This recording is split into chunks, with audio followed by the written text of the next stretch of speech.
more than a decade, Saturdays and Illegal Curve have been synonymous with one another. With insight, analysis, and interviews regarding the Winnipeg Jets, the Manitoba Moose, and all around the NHL, here are Dave Minuk, Ezra Ginsburg, and your host, Drew Mendel. The Illegal Curve Hockey Show starts now. Sorry, guys, we're going to just be delayed a little bit here to start. I'm reading about Robin Lehner of the Vegas Golden Knights filing for bankruptcy, and then also the fact that he apparently owns an exotic snake farm as part of his bankruptcy filing. So, you know, if you ever want to get into the exotic snake business, apparently Robin Lehner is your man to do that. So there's the breaking news of the morning here in the NHL world. That's Robin a lot Lehner. To unpack there, boys. Like, well, it gets better, Ezzy. The guy that hang on, let me just make sure I'm reading this accurately. The guy that Robin Lehner bought the exotic snakes from was subsequently murdered by his wife and sentenced to 16 years in prison. How could he be sentenced to 16 years in prison if he was murdered by his wife? The wife was thank you, David. There was the dangling modifier there, or a misplaced modifier, but whatever it was, the wife was sentenced to 16 years in prison. Did she feed him to the snakes? It does not appear as though she fed him to the snakes, but at some point in time, the snakes lost value because the snakes began breeding amongst one another in an unsupervised, uncontrolled manner, causing the collection of snakes to lose value. That's murderer worthy. I'll tell you one thing. I hate snakes. Of all the things sort of in the world, snakes are up there in terms of things that I just have no time for. Drew, the snakes in Manitoba are usually just garter snakes. Like, you don't have to be that worried about. No, I'm joking. The Manitoba ones are fire. Look, that's why I like living in Manitoba. I'm not worried about a collection of snakes coming to. Do you like Jake the Snake, Drew? What about Damien? I don't really have. I've never met either of them, so I really have no way of saying one way or the other. There is the story about. Well, and as an aside, I have to say, just to pay a note to our friends at Betway, if you could have bet $1 million that Ezzy, Drew, or Dave, who was going to completely just derail the show 1 second into said show, it's 0% chance that any of the folks, including Ezzy and I, would have put a nickel on Drew being the one to derail the show a minute in, not even do his famous intro. So. We'll get to the famous intro, but the real fault lies with both Alan and Bailey, because I knew nothing about that. I was ignorant about Robin Lehner. You were reading the chat farm, but I was reading the chat. I'm pretty sure that this is new. Like, I don't think a lot of people knew that about Robin Lehner, right? Definitely. This article was just published yesterday on Sinbin.Vegas, which they cover the Golden Knights. Yeah, we know the Sinbin folks. Yeah, we know the Sinbin folks. So they just published this article. Looks like yesterday, and I hadn't seen it. And then Bailey and Alan were talking about it in the chat, and now I'm down the rabbit hole of exotic snake farming. Snake hole. Down the snake hole, Drew, not the rabbit hole. That's true. I'm down the snake hole, I guess. Snake pit. I guess snakes live in holes. Snake dens. There you go. You would know it, Dave. You always go and check out the garden. Only Slash gets the snake pit. I go to Narcisse. Yeah, it's always first of all, even if you don't like snakes, it's a great walk. But it's pretty cool to see one of these Manitoba phenomenons. So I hadn't gone before. About 5 or 6 years ago. Took my grandparents. They had never been. They've lived here for 70 years. They'd never been to Narcisse. So definitely we're checking out. It's an easy walk around, and there's some very cool snake species in Manitoba. I'm not going to get into it, but if you ever want to check them out, whatchamacallit, Spirit Sands has one of some variety of rattlesnake, non-poisonous or very mild, and garter snakes. Oh, and then just before to wrap up the snake discussion, because Lord knows this show goes off the rails very quickly, and this is my fault. When my daughter was, how old would have Aaron been? Maybe about 2. We were in Hilton Head, South Carolina, and Hilton Head, South Carolina has a wide collection of snakes and alligators and exotic animals that we don't typically have here in Winnipeg. And so we were out for a walk, my wife and I and our daughter and my in-laws, and the grandfather clock was not there, just for the record. We didn't bring the grandfather clock with us, but we're walking through this wildlife refuge, and Laura and I are up ahead, and then Aaron stops to look at something, and we don't really pay much mind to it. and then my in-laws are following up behind her, and it's only when my mother-in-law gets close to Erin that she realizes that Erin is standing and pointing at a snake that's got its fangs out, not really enjoying the company from my daughter. So parents of the year right over here, folks. That's what I'm saying. We put the Ginsburgs to shame every now and then. Good morning, Winnipeg. Good morning, Manitoba. And for all those joining us live this morning on our YouTube channel and all of our social media platforms, we welcome you to the Illegal Curve Hockey Show. With Dave Minuk, with Ezra Ginsburg, I'm your host, Drew Mandel. You never know the tangent. David Attenborough is going to be joining us in about 25 minutes, boys. In any event, we say good morning to you all. Good morning to the chat. Good morning to everybody joining us on our YouTube channel and all the social media platforms to talk about the Winnipeg Jets. We promise it'll be mostly Jets oriented from here on out. Not going to go back into the snake conversation too much. That's awful that he had to file for bankruptcy. Like Robin Lehner, of course, has not played this year at all for the Golden Knights. So it's like the snake thing is one thing, but you never like to see a person, any person, no, of course, in their early 30s that's filing for bankruptcy. So obviously he got into some trouble with his snakes or other things, right? So. I mean, we know Robin Lehner, look, he's been very courageous, right, with his battles with addiction and mental health and everything like that. So on a serious note, I do hope that, things turn around for Robin Lehner and his family, because you just never like to see that. No, you don't. You're right. And for the record, I want everyone who's listening to the podcast, they're going to thank me when I cut out the first 5 minutes of nonsense and just go when Drew launches into his good morning. They're not going to understand the snake references once or twice, so they can come back and watch the replay. But don't worry, folks. If you're listening to this on podcast, I've cut out Drew's 5 minutes of bizarreness. I think that the bizarreness is half the reason why people are listening to this show. Okay, fine, I'll leave it in. You got to leave this in. This was good quality bizarreness. This came way out of left field. This is not our typical nonsense. Let's not forget, Drew, that the original title of the show was the Illegal Curve Freak Show. That's true, exactly. We just have to transition a little bit to hockey, but you never know where you're going to go on this program. Let's get into the Winnipeg Jets. Of course, a great performance by the Jets last night in Pittsburgh, as we talked about on the Illegal Curve post-game show last night. An absolute complete effort, a dominant effort, top to bottom by the Winnipeg Jets on the second half of a back-to-back situation. They go into Pittsburgh, a place where they traditionally have not had a lot of success, and they absolutely take it to the hometown Penguins, ending the road trip with that 2-1 record, and as a result, moving into a tie atop the Central Division with the Dallas Stars. I don't know if you guys saw our buddy Ken Wiebe. Kenny was on Hockey Night in Canada last night, did a great job talking to Ron and Elliot, and they were talking about the upcoming trade deadline, because that's really where the focus of everything is. And Kevin Cheveldayoff, of course, met with the assembled media who were on the road trip to talk about the trade deadline, and to really save everyone about 25 or 30 minutes of listening. What Cheveldayoff said, that the key takeaway, for the record, it's actually not available for listening. It wasn't recorded. Okay, well, other than by the assembled media, so it wasn't actually, the Jets didn't post it or anything like that, which is unusual. You think the Jets might post it, but whatever. Guys, I'll steal Mike McIntyre's tape recorder. Well, didn't you steal his cell phone? I think if we just steal his cell phone, which he lost on the road trip at least once or twice, then we can get the audio from it. But nonetheless, the Jets are atop the Central Division, and Kevin Cheveldayoff was speaking about, when you have an opportunity, you need to go for it. And right now, I think it's clear from everybody who looks around the Western Conference, there's no reason why the Jets don't have that opportunity. There's no reason why they can't be, one of the favorites for the Western Conference. They're a point behind the Vegas Golden Knights in terms of the best teams in the Western Conference. When you think about the best teams, you have to talk about the Jets. You have to talk about the Stars. You talk about the Golden Knights. I mean, the Los Angeles Kings are ahead of the Seattle Kraken, but the Kraken have 4 games in hand. The way the Kraken are playing, the Western Conference is completely wide open. Right. They're completely wide open. It's a crapshoot for the Western Conference. It's going to be get into the tournament, and then you're going to have a pretty good chance, because right now I think anybody could beat anybody else for the most part being the operative words there. So let me ask you guys this.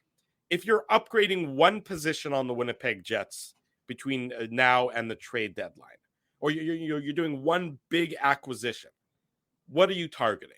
Are you targeting the back end? Are you targeting a top 6, top 9 winger? Are you targeting somebody up the middle, where it seems like the Jets actually have a fair bit of strength up the middle? if you are Kevin Cheveldayoff and you are saying this is the one position we need to shore up, what is that position for you, Ezzy? Yeah, it's a good question, and I mentioned this earlier this week. I think it was after the Jets Red Wings game. Some people I see in the chat are talking about Ryan O'Reilly or Jonathan Taves, a couple guys that have some Stanley Cups between them. That would be great. I still think for me it's a shutdown defenseman. Like I know that the Jets have come a long way since last year. Like any advanced statistic has been better for the Jets when it comes to team defense, but I still think, that's what I would like to see. And I think you saw it a little bit on display against the Oilers and the Flames back a week ago. And you saw it a little bit on this road trip, not a little bit, you saw it against Detroit and Buffalo that, the Jets have struggled at times with skilled teams, right? So for me, it's a shutdown defenseman. And, I don't know what that trade is going to look like. Not sure if you guys or, anybody watching right now or listening to the podcast saw, what the San Jose Sharks are reportedly seeking for Erik Karlsson. Yeah. By the way, the fact that they're going to retain 18%, that was such a specific number. It's high, Ezzy. It's high. They're retaining a high percentage. Yeah. High meaning life in Hebrew. And I did think of that, Drew. Yeah.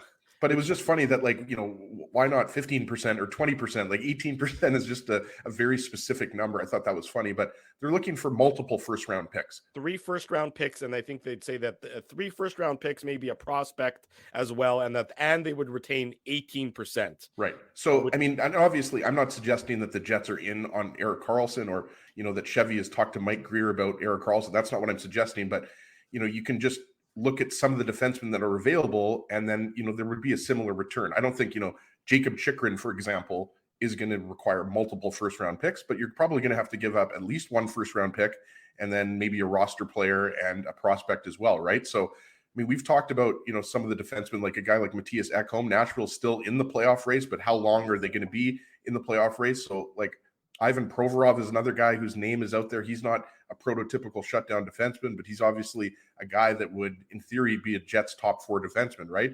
So that's kind of what I'm looking at, Dave. Like when I look at the Jets 2017-18 run, that group of defensemen is still deeper than, you guys remember Toby Enstrom was a healthy scratch the last game against the Golden Knights, right? So I'm just saying that for me, that is the and area. He's never been seen.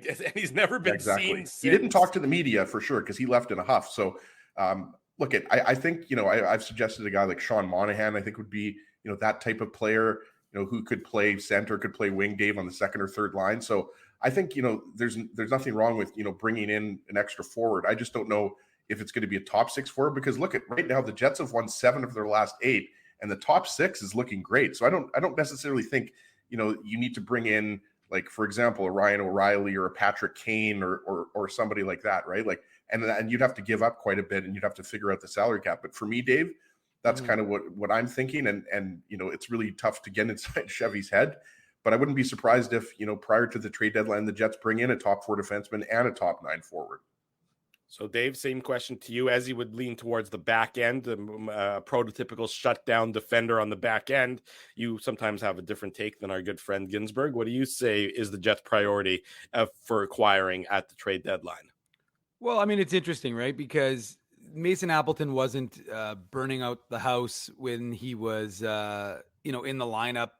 But you do wonder would a Barron, Lowry, Appleton line be sufficient and give you what that third line has been providing somewhat, but again, inconsistently because Adam Lowry doesn't seem to have the same winger any single night, or he becomes a winger. But generally speaking, would you want, look, folks have been mentioning faceoffs and the Jets haven't, been great on faceoffs. So would you want to get someone who can help up the middle and provide a little bit of, be a bit of a faceoff specialist? Obviously they've got guys who can play the position, and guys with experience like a Sam Gagner and stuff like that. Dave Gustafson, obviously not so much. Kevin Stenlund, again, a little bit more limited. So would you want to augment things? Would you want to push Adam Lowry down to be your 4th line center? Obviously he would still play a lot. 4th line is kind of an arbitrary number, but to me, I would tend to target more and really it depends on price. Because you can't say, look, you have to go. If the Jets are going for it, which I understand, you still have to be somewhat understanding that you still have to think about your future, right? Because there's no guarantee you're going to win.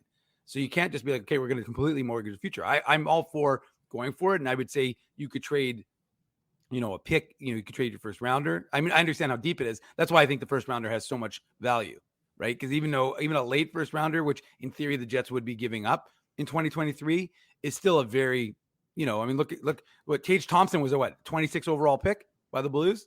I mean, there's guys who are. What about more recently, Dave? Brad Lambert for the Jets.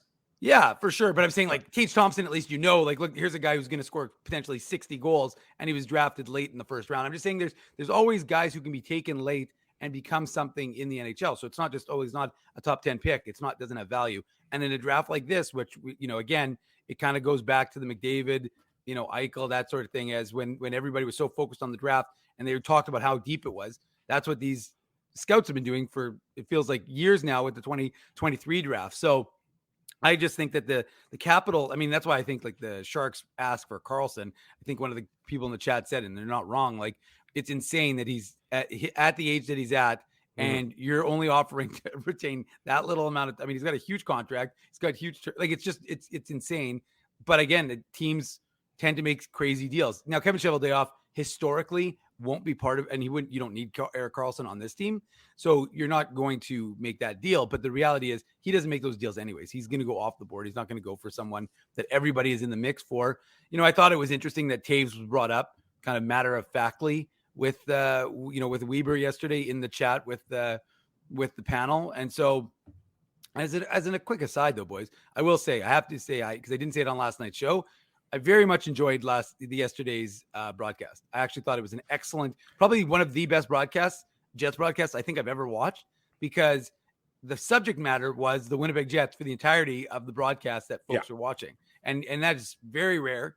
And I think I understand why sometimes networks can't do that.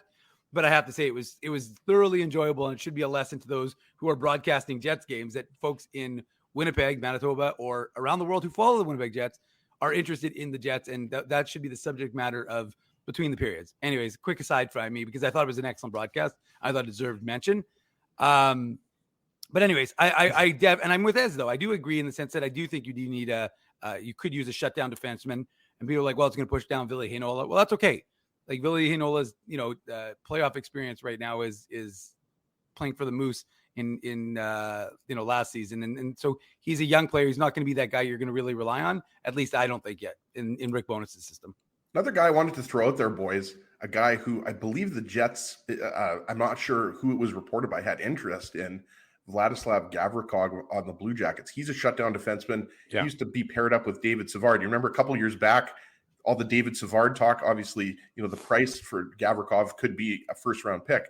Mm-hmm. But, Gavrikov, Matthias Ekholm, like, to me, that style of defenseman, Dave, would really go a long way for the Jets. Once you get into a series, whether you're playing the Minnesota Wild, whether you're playing the Colorado Avalanche, like whoever the Jets end up playing in the first round, yeah, I mean, you're going to need more of a prototypical shutdown defenseman. And they have guys like the Jets. I'm not saying that there's, the top six right now, I think, it is pretty set, right? Like we talked about that last week. You could have Ville Heinola come in for Dylan Sandberg, but this top six is what we expect the top six to look like, for the majority of the rest of the season. That depends if Chevy makes a move, of course. But just wanted to mention Vladislav Gavrikov, big guy, 6'2", 6'3", well over 200 pounds. He's a big guy. So that type of defenseman, I'm not sure if he plays on the right side or just exclusively on the left side. But, Gavrikov is a guy that I know was on the Jets' radar. So just throwing another name out there. But, Johnny Taves, Drew, I think, that would be there would be the romantic element of, the guy coming back from Winnipeg, everything like that. I just don't know how much, Jonathan Taves moves the needle at this point in his career for the Jets. I would agree with that comment. I mean, I think if the price, if the price was negligible to acquire Jonathan Taves or reasonable to acquire Jonathan Taves, then I think you would go ahead and do it. But I don't think the price is going to be that reasonable. And I'm not sure. I agree with you. I don't know that he moves the needle. From my perspective, I'm targeting a forward more than I am a defenseman. I think the Jets need one more top 9 forward, a guy that can play, more likely than not a winger would be where I think they would be looking, a guy that can play higher in the lineup if necessary, a guy who can play lower in the lineup and shore up the bottom 6 if necessary, almost a a Matthew Perreault-esque, a Michael Frolik-esque kind of guy who, or even a Paul Stastny kind of guy who can move up and down your lineup as warranted and as needed. Because I look at the Jets forwards, and obviously, the Dubois, Connor, Ehlers, elite, no question about it. Scheifele, elite. Perfetti, when healthy and confident, he's getting there. I don't know if he's necessarily elite. That would probably be a little bit too quick, but he's definitely getting to the point where it's something a team has to game plan against. And when Wheeler is on, he can still be, a significant contributor. It's when he's not on. It's for, when you can see games where he just doesn't have the same legs underneath him. He just doesn't have the same sort of get up and go because he's getting up there in age, and that's perfectly reasonable. But somebody who, when Wheeler is experiencing one of those games, can maybe step in and take some of that burden off of him, allow him to play in a bit of a different role at times. That's who doesn't Sean Monahan fit that role? Well, Sean. I've been talking about Sean Monahan now for 3 weeks because of the fact that he can play center and wing. Sure. And that the Jets love that. Like, how many guys right now, David Gustafson, Kevin Stenlund, they can play center, they can play wing, right? Like, Sam Gagner. Yeah, exactly. Sam Gagner. I mean, even Blake Wheeler obviously has played some center, right? But so Sean Monahan is a guy that if I'm the Jets, like, to me, that improves your top nine, and it fits your description of a guy that can move into the top six. Yeah. So for me, that's the one guy that I keep coming back to as it concerns forwards. But like when you're talking about guys like Bo Horvat and Brock Besser, I just don't know if it's realistic to think the Jets are going to go after one of those guys, because first off, you're going to have to give up a ton to get Bo Horvat, and then Brock Besser, apparently Minnesota is really after him. So We'll see. But Horvat, Besser, Ryan O'Reilly, Patrick Kane, Tarasenko, there's a lot of guys out there. Right. Those guys are going to cost, an arm and a leg. I mean, I think Ryan O'Reilly would be a wonderful acquisition. That's a guy who, can win draws for you, an area where the Jets have struggled so far this year, 25th in the NHL in the face-off circle. But he's essentially a rental, right, Drew? Like, I don't know. But so is Monahan. I mean, but he's a rental that's going to cost you a lot less than I think Ryan O'Reilly will. The Jets have obviously done some successful trade deadline moves with the Blues when they acquired Paul Stastny that first time. So there is some history and some familiarity there. Shout out to Eric Foley, right, Dave? Right. In terms of the Jets, that was it. That was the trade. It was Eric Foley and a first-round pick for Paul Stastny, and of course, Eric Foley's career got derailed by, I believe it was concussions, if I'm not mistaken. Yeah. And obviously, you never want to see that happen. That's no. He played college and then never played pro. Right. It just. I think didn't he get hurt in the Red Wing? What's that Red Wings one they do up in the UP? Prospects? Yeah. They do that in where? Traverse City, I think. The Traverse City Prospects UP. Tournament. UP, Drew. Yeah, exactly. I mean, so you don't want to see that happen, but I mean, I don't think the Jets are in the market for anybody that isn't a rental. I'd be surprised if there was somebody out there with term. If it is term, Drew, it's probably going to be like, a guy that has 1 or 2 years left on his contract. Well, I think it would be a guy with term that fits in with the window that they're currently in with Scheifele and Dubois and Hellebuck and Wheeler and everybody else. Because a guy, it would be, I mean, first of all, you never see trades of guys who have 4, 5, 6 years left on their deal unless there's extenuating circumstances that are going on. So that certainly wouldn't be a typical move for this Jets team, or any team for that matter. But it's usually a guy with a year maybe, or a pending UFA, like a Monahan, like an O'Reilly, that might not necessarily cost. I mean, Patrick Kane is going to be, every team's going to want Patrick Kane, but he's going to cost you an absolute fortune, because he should. He's still Patrick Kane. He's still, one of the, when playing, I think he's still probably one of the top, did you say top 10 wingers? Offensively, yeah. Offensively, yeah. Yeah, offensively, I think you could make the argument he's still a top 10 right winger. Defensively is another story. I just don't think Kane fits in with the Jets for a variety of reasons, right? Like maybe Chevy will shock us and he'll bring in Patrick Kane. But yeah, I agree, Drew. The price you're going to have to pay, I don't think is worth bringing in Patrick Kane, but certainly, he is a guy that would move the needle, right? Like if you're a good team and, you're trying to load up for the playoffs, then yeah, Patrick Kane is a guy that can help you. And like the Rangers are a team that he's been linked to a lot, right? But yeah, I mean, look, at the Jets have the first round pick to trade this year, and it's a little bit early. I don't think anybody's expecting Chevy to make any trades in the next week or two or anything like that. It's most likely going to be, at some point closer to the trade deadline. But I think there's no doubt, guys, that, there's players out there. And when you consider, the Avalanche are going to get Gabe Landeskog back. They're going to get Valeri Nichushkin back. They're going to get Bowen Byram back. You have to think about not just Colorado, but you have to think about, Vegas and Dallas. Those teams are also going to be looking to acquire players, right? Yeah. So I think there is going to be a bit of an arms race, in the Western Conference leading up to the trade deadline. And an advantage the Jets have is they are projected to have just about $7.5 million of cap room come the trade deadline, which is something that they can certainly use to their advantage. When we come back, Jeff Hamilton of the Winnipeg Free Press joins us on the program for more Jets talk. It's a Saturday morning. It's the Illegal Curve Hockey Show. We're live on YouTube.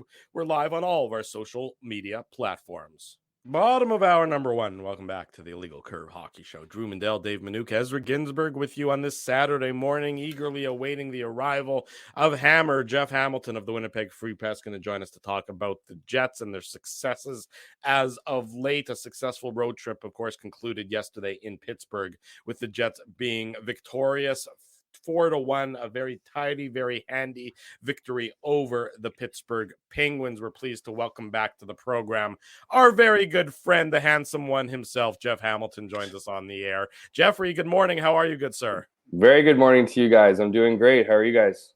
We're good. Is that okay that Drew calls you Jeffrey, by the way? Like, I feel like that's something that your family, like your parents might call you, but I don't know if you're okay, Hammer, with Drew calling you that. I think we should just clear that up right off the bat. Holy, sabotaging the show, just clearing this. Yeah, absolutely. It's okay. I mean, I would say that if of all the names I've adopted over my media, time in media, Jeffrey hasn't stuck to the top.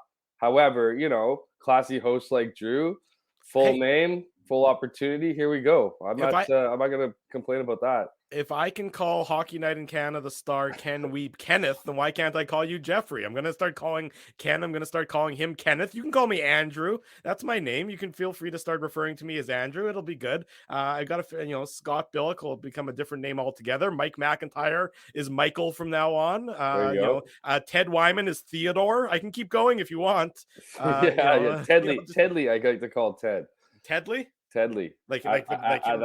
Add to your arsenal, yeah. Okay. My favorite is when you and Ted are on the road covering the Bombers and you do your Instagram stories. Like, I feel like I'm your biggest fan when you guys do those. Oh, they're ridiculous. But it's funny with him too. I mean, not to cut that off. Thank you, Ez. But it's his name's actually Edward. Oh, sure, that makes sense. So Ted Rogers. His real name is Edward, so that makes sense that Edward would be his name. But it's more fun to come up with a completely random name that isn't necessarily associated with the first name. It can be vaguely associated. I'm really 100%. I'm really a little hyper this morning between the snake conversation and the first name conversation. I think Dave's going to cut my mic any minute now. I can think of a few names for you, Drew. By the way, if you want me to share those on air right now. No, you can maybe save them. Text them to me later, as we can discuss those off air. Jeff, good morning. Obviously here to talk about the Winnipeg Jets. A road trip that didn't start in the most impressive of manners. The weird game in Detroit, the Hellebuyckian goalie effort in Buffalo, and then one of the most complete efforts of the season last night in Pittsburgh. You look at this Jets team, and there's no reason, from my perspective, that there shouldn't be mentioned among the top teams and in the same breath as the top teams in the Western Conference, as we're now beyond the halfway point and the Jets just keep on rolling. So it's no longer a mirage, not that it has been for a while, but this Jets team, Jeff, just is looking like one of the best teams in the Western Conference from my perspective. Well, look, if you want to go off the theory you are what your record is, well then they're one of the better teams in the league, absolutely. And I think early on in the season, I think it was even if you compare it to the previous year, through about 15, 16 games or whatever it was, maybe a bit more than that, the Jets were leading the Central last year, and they were up in that area around that 20 game mark too. And I think there was maybe a little less believing in it just because of what we'd seen through the first 20 games. A lot of that, we knew there was going to be growing pains for this team with the installment of new systems under Rick Bowness. We definitely saw that, but we saw the Jets not only tread water, but get, carve out victories that maybe otherwise they didn't deserve, if you will. I think, there's certainly nights last year and in previous years where the Jets deserved to win and didn't win. They weren't winning a lot of those nights where they didn't deserve to win. I think maybe that was the difference early on. And so maybe there was a little bit of skepticism just because, even then Rick Bowness wasn't even on the bench for a good chunk of that. And so anyways, fast forward to the midway mark. And I think, I think just because fans are used to kind of seeing things drop off, there's always been that fear or hesitancy to believe whether that, this team's for real or whatever. But I just think when you look at the 41 games for this team, there's been a lot more consistent efforts than non-consistent efforts. I mean, of course, there's been those games. You can look at Detroit. You can even look at the Vancouver victory. As games that weren't to, if you will, Winnipeg Jets hockey under Rick Bowness. But there's been way more nights where they've been consistent, where it's almost kind of wondering. You still wonder each game which team you're going to get, but I think we're getting more of an answer now.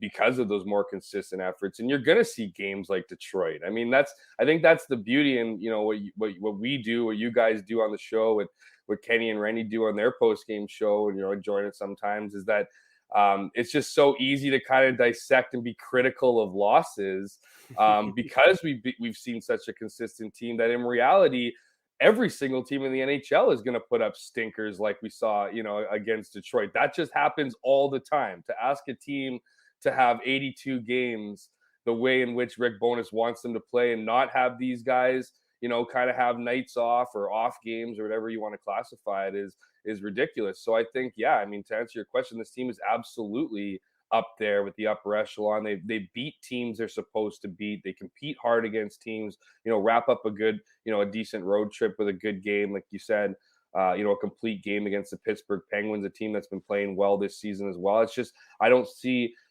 for anyone who's looking for the Jets to kind of dip or fall off. I mean, right now is not the time with the injection of health they've received over the last, few games here. There's no reason to think that they're only going to get better. And we've certainly seen efforts up and down the lineup, more consistent efforts from this team that suggest that this second half should be an exciting one for fans. And just to kind of take your point a little bit further with another team that, like, you could find a bunch of, as you said, hammer examples, but Colorado just lost to Chicago, right? And they're still every single night. Anyone who has an issue with their team losing to a bad team, go check the ticker every single night. A good team loses to a bad team. Guess what? Sometimes even on home ice. Absolutely. And I want to ask you, I can't not ask you. I guess I could ask you about a lot of different players, but we need to talk to you about Cole Perfetti, because, Mike McIntyre, your colleague in the Free Press, had the quote from Perfetti talking about, how he was vomiting and how he really felt awful, during that Sabres game. And then he comes back and he has arguably maybe his best game as a Jet, right? Like 3 assists. That line with Scheifele and Wheeler was incredible last night. Like clearly, like by far the best line on the ice, and Perfetti, started off a little bit slow, but just how impressed were you with that effort by Perfetti, considering that, he was praying to the porcelain gods, 24 hours earlier? Well, it's funny, right? Because it's almost kind of weird how sometimes, like, I've had this in the past in my, whatever mediocre sports career, but in general, you hear a lot about it. Sometimes you almost play better when you're sick. You're thinking less. You're, whatever. Now, I'm not suggesting he would have been any state that he was the day before. I mean, I don't think you go from the bathroom stall to the ice feeling awesome if there isn't a bit of a time frame of feeling a bit better between. And I'm not suggesting that his sickness led to his greatness, but I guess I am in a little bit. But I think what we saw last night was an example of kind of what we've seen from this kid throughout his maturity throughout the NHL. We've seen some moments this season. I remember, there's some individual efforts, none of which stick out more than the time when he scored that, that goal in Phoenix, in Arizona, again, that new Mullet Arena, where it was just an individual effort from from the opponent's blue line, and then drove the net and scored. I mean, this guy he has a high hockey IQ. He's a smart player. He deserves to be put around great players, players who, and I think with Mark Scheifele and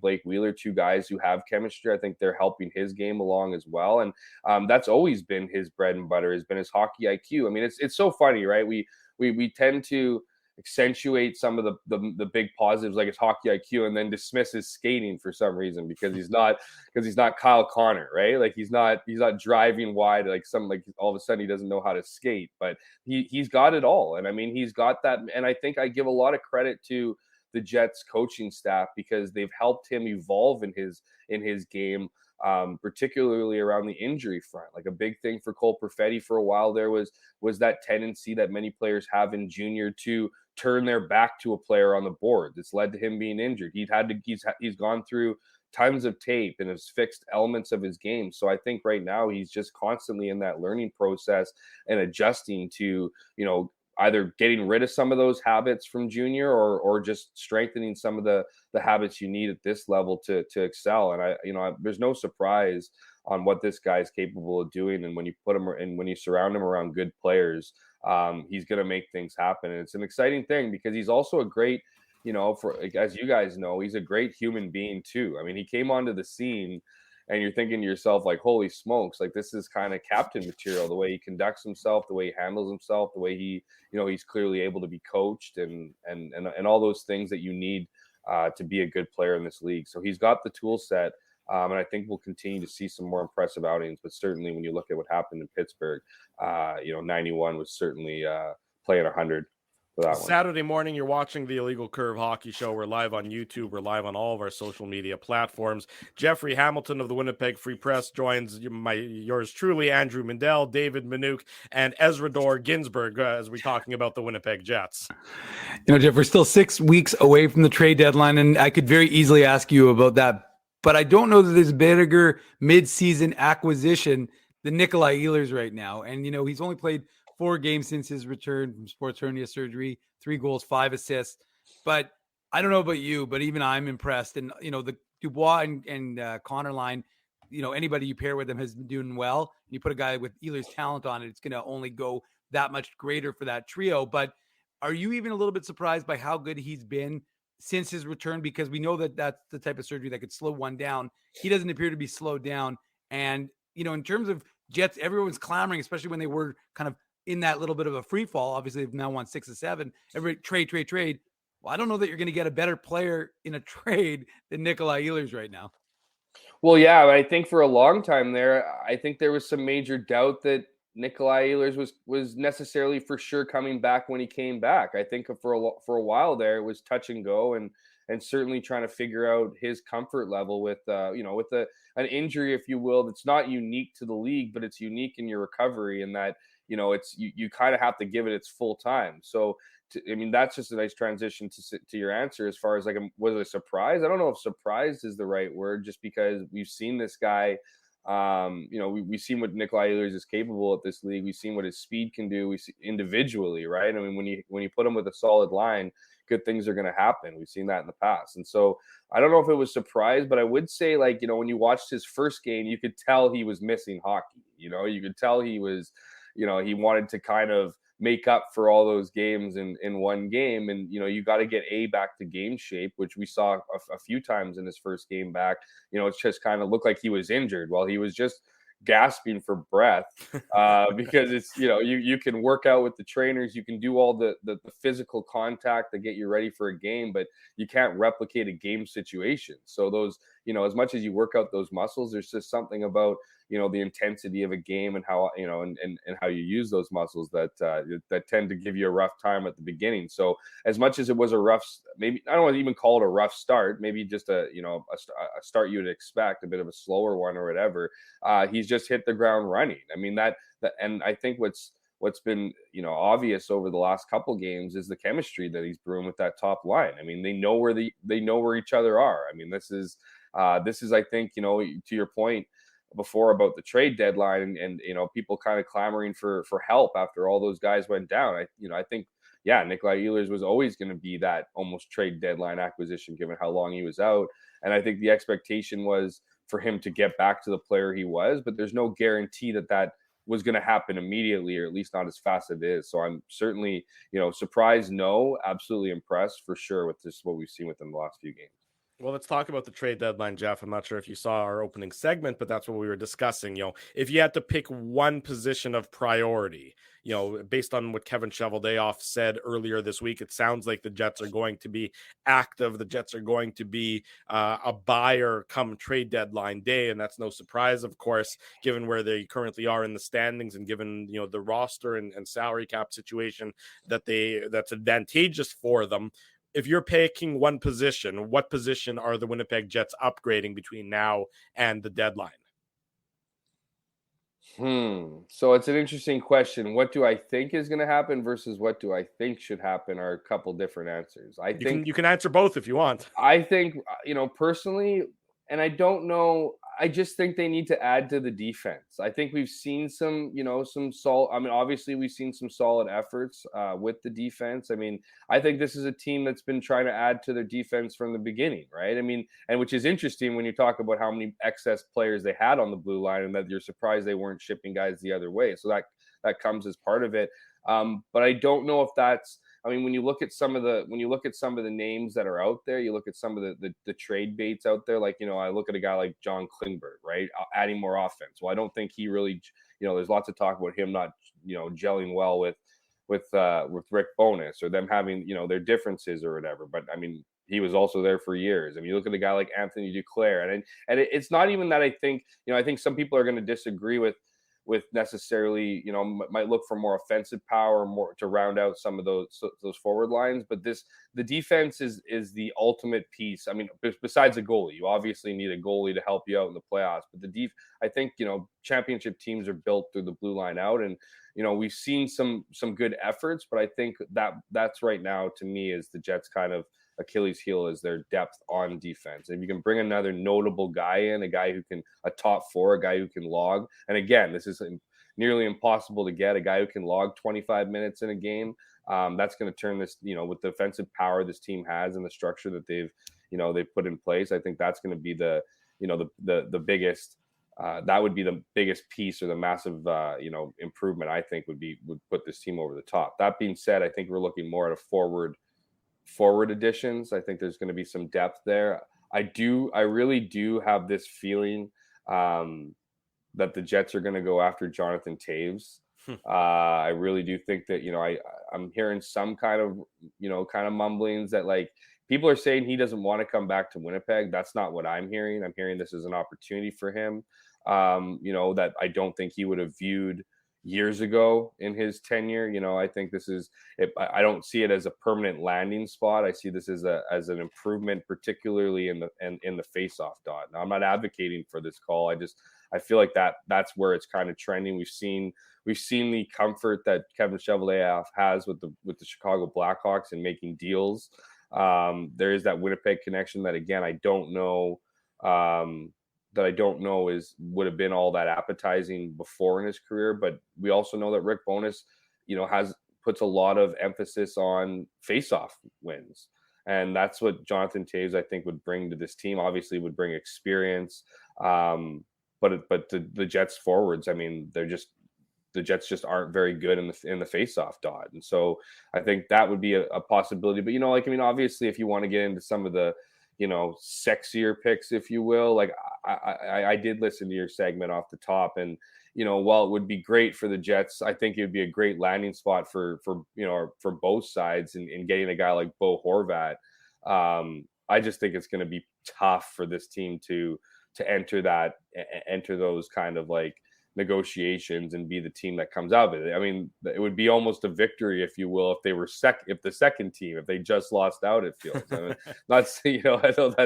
know that's not a great way to view it. And who knows, anything can happen. There could be opportunity here for sure, but it's an interesting one nonetheless. This is the most important trade deadline of Kevin Cheveldayoff's tenure here in Winnipeg, and critical to this team's success, not just this season per se. Obviously you'd be wanting to build for that opportunity when you look around the locker room and look at the expiring contracts and how many guys are up in a couple seasons.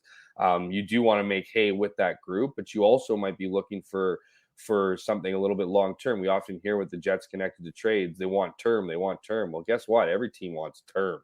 It's just, every team wants, but term usually comes with a higher price tag. But I think therein lies the rub, where I think the Jets are willing to give up big pieces, but they want enough in return to warrant those big pieces. And so, there's obviously lots of other names too, like Barbashev's a name that's been tossed out over the last while. And I think there would be, I think in this case, it's hard to predict who will end up in Winnipeg or what kind of action there will be. But I would say this: if the trade deadline comes and goes, we've seen these deadlines come and go to disappointment. Particularly this offseason, and it worked out. All you really needed was Rick Bowness, apparently. So, Jeff, I thought Jordy Ben was a great acquisition. I don't know what you're talking about. well, yeah, there you go. Exactly. Just bringing some massive experience. So, but no, I just mean in general, you did trust this team. Now it's time to help out this team, because there's going to be teams that are building at the deadline. There's going to be good teams that get better. I think the Jets need to be one of those clubs to stay in the mix and really have a real shot here. Clearly, they've put in the pieces and they played the right way through half a season. It's depending on what they can do this second half. If they can retool, if you will, add a couple key pieces, this could be a very dangerous team come the spring. Well, speaking of dangerous, Johnny Toews, I mean, the more I listen to you talk about Johnny Toews, it makes a lot of sense, right? And I had mentioned this to Drew, right? Like that would be, almost romantic, right? Like Johnny Toews finishing off his career in the city that he was born, right? And if you could go Scheifele, Dubois, Toews, Lowry up the middle, I mean, David Gustafson might have to play wing in that scenario, but that would just be incredible 1-4 center depth. So, and he's in the last year of his contract. I don't know if you mentioned that. I know you know that, Hammer, but so I mean, Toews makes a lot more sense for the Jets than for me, like Patrick Kane, for example, or Erik Karlsson, who you're going to have to give up even more to acquire, right? But regardless of who the Jets acquire or what position they isolate in terms of where they feel like their depth needs to be better, don't you look at the Western Conference? Like I look at the Western Conference, and for me, one of the reasons why the Jets, if there's any year that the Jets should be going in, Hammer, it's because of how wide open the Western Conference is. Like, yes, the Vegas Golden Knights are arguably the best team in the Western Conference right now, but the Colorado Avalanche are in serious danger of missing the playoffs. I don't think they are going to miss the playoffs. I think once they get healthier and they get guys like Valeri Nichushkin back and Bo Byram and Gabe Landeskog, I feel like Colorado's going to have a serious push and they're going to make the playoffs. They might even bring in a guy like Bo Horvat is a guy that's been linked to the Avalanche. But Isn't that a reason why, in addition to the fact that you've got guys like Hellebuck and Scheifele and Dubois on expiring contracts, isn't that the main argument why you go for it? Because the Western Conference is maybe more wide open than it's been in a long time.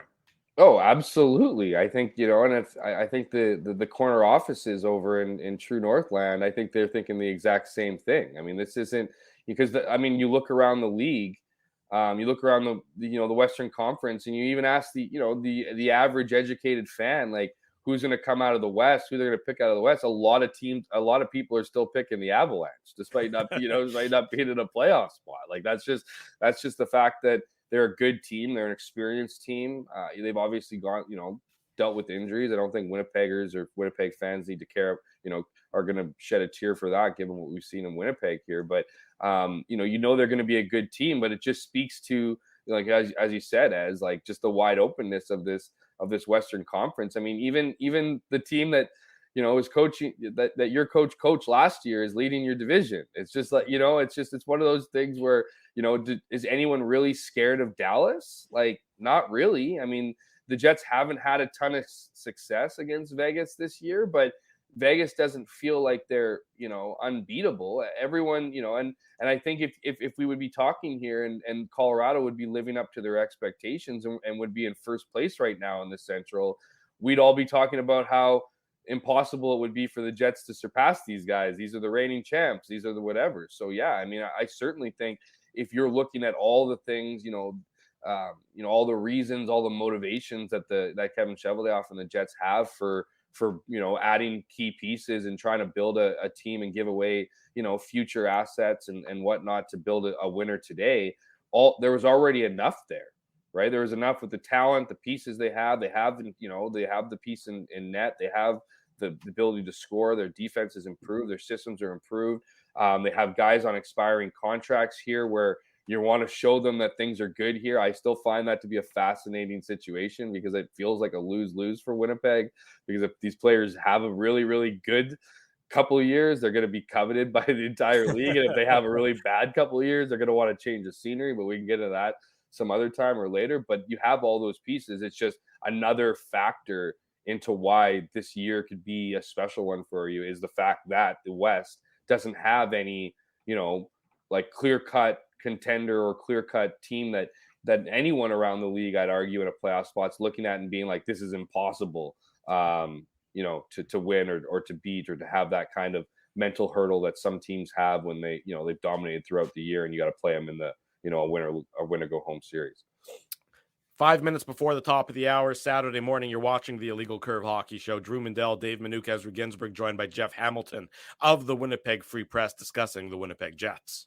Jeff, yesterday was game 43 for the Jets, but 41, of course, is the midpoint of the season. When the Jets hit that midpoint, what were your reflections? What was your biggest storyline? What was the thing that, when you thought about the team at the preseason and now at the game 41 mark, what was the biggest storyline for you at the midway point of the 22-23 season? A couple things. I say at the top of that list has to be the play of Connor Hellebuyck. I don't think again, I don't think anyone's surprised to see Connor Hellebuyck play the way he's playing this year. Just when you looked at what he went through last season, how much this team relied on him last year, to little success. Him coming in this season, I think, much like he rebounds back from a tough game, Connor Hellebuyck proved this season he can bounce back from a tough year. There's obviously other factors at play. I mean, he was a new father. There was obviously a lot of the frustration and tension that comes with COVID and its protocols and all those things. That was tough on a lot of players, Hellebuyck included. I think there was reason to see an improvement this year, an upgrade, but I just don't know to the level. I mean, you look at a lot, the Jets are averaging among the most shots against in the league. They're a team that, is just relied on, throughout. You talk about that early stretch of games where the Jets were able to, stay atop the Central Division despite not really deserving a lot of those victories or playing within the structure that Rick Bowness wanted them to play. That was all Connor Hellebuyck for a lot of it. I mean, nothing to take away from David Riddick. He also had come in and helped bail out his team in certain instances as well. But Connor Hellebuyck's been the bread and butter of this team, and going to be a big reason for their success down the stretch here and into the playoffs. I mean, if you can get into the playoffs and you have a goalie like Connor Hellebuyck playing the way Connor Hellebuyck's been playing, there's no reason he can't steal a series for you. And I mean, that's often what you need out of your goaltender, is to steal a series, which is usually the second or third one, not the first. And so certainly Connor Hellebuyck, and I'd say I guess a close second would be just the level of consistency of the Jets forward stars. Mark Scheifele's come out and played a significant, like a lot of guys who were pissed off and visibly upset at the end of last season to come in and you really just answer the bell, like improve in all aspects. And I put Mark Scheifele there. I mean, Kyle Connor had a slow start as far as scoring goals, but certainly has found his way and back up to that clip of averaging more than 40 goals this year, potentially. And then you just look at the consistent, I mean, obviously Nikolai Ehlers coming back late, but far too often last year, Pierre-Luc Dubois, another one, obviously, the way he's playing and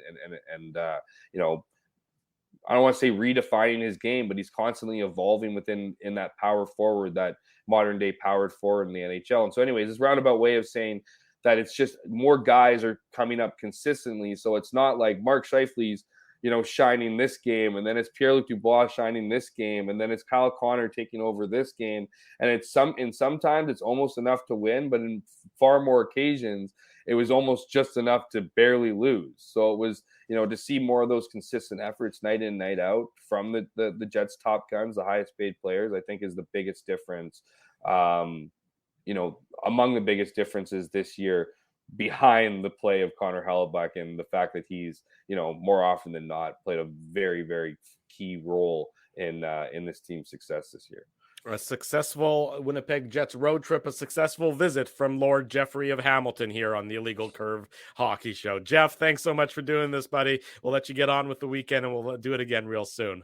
Always a pleasure, guys. Thanks for having me on. We'll chat soon. There you go. Thanks, Jeff Hammer. Hamilton of the Winnipeg Free Press joining us this morning on the Illegal Curve Hockey Show. Jeff is royalty. It's good that you called him by his formal title, because he is a part of the royal family. His formal title, Lord Jeffrey of Hamilton, of course. Yes. Shouldn't it be Lord Jeffrey of Ottawa, though? Why? Because he's from Ottawa. Oh, is he? Yeah. Oh, I didn't know that. Little known fact. Oh, look at you. Breaking news here on the Illegal Curve Hockey Or he Show. might have just gone to school in Ottawa. I can't remember. It's one of the two.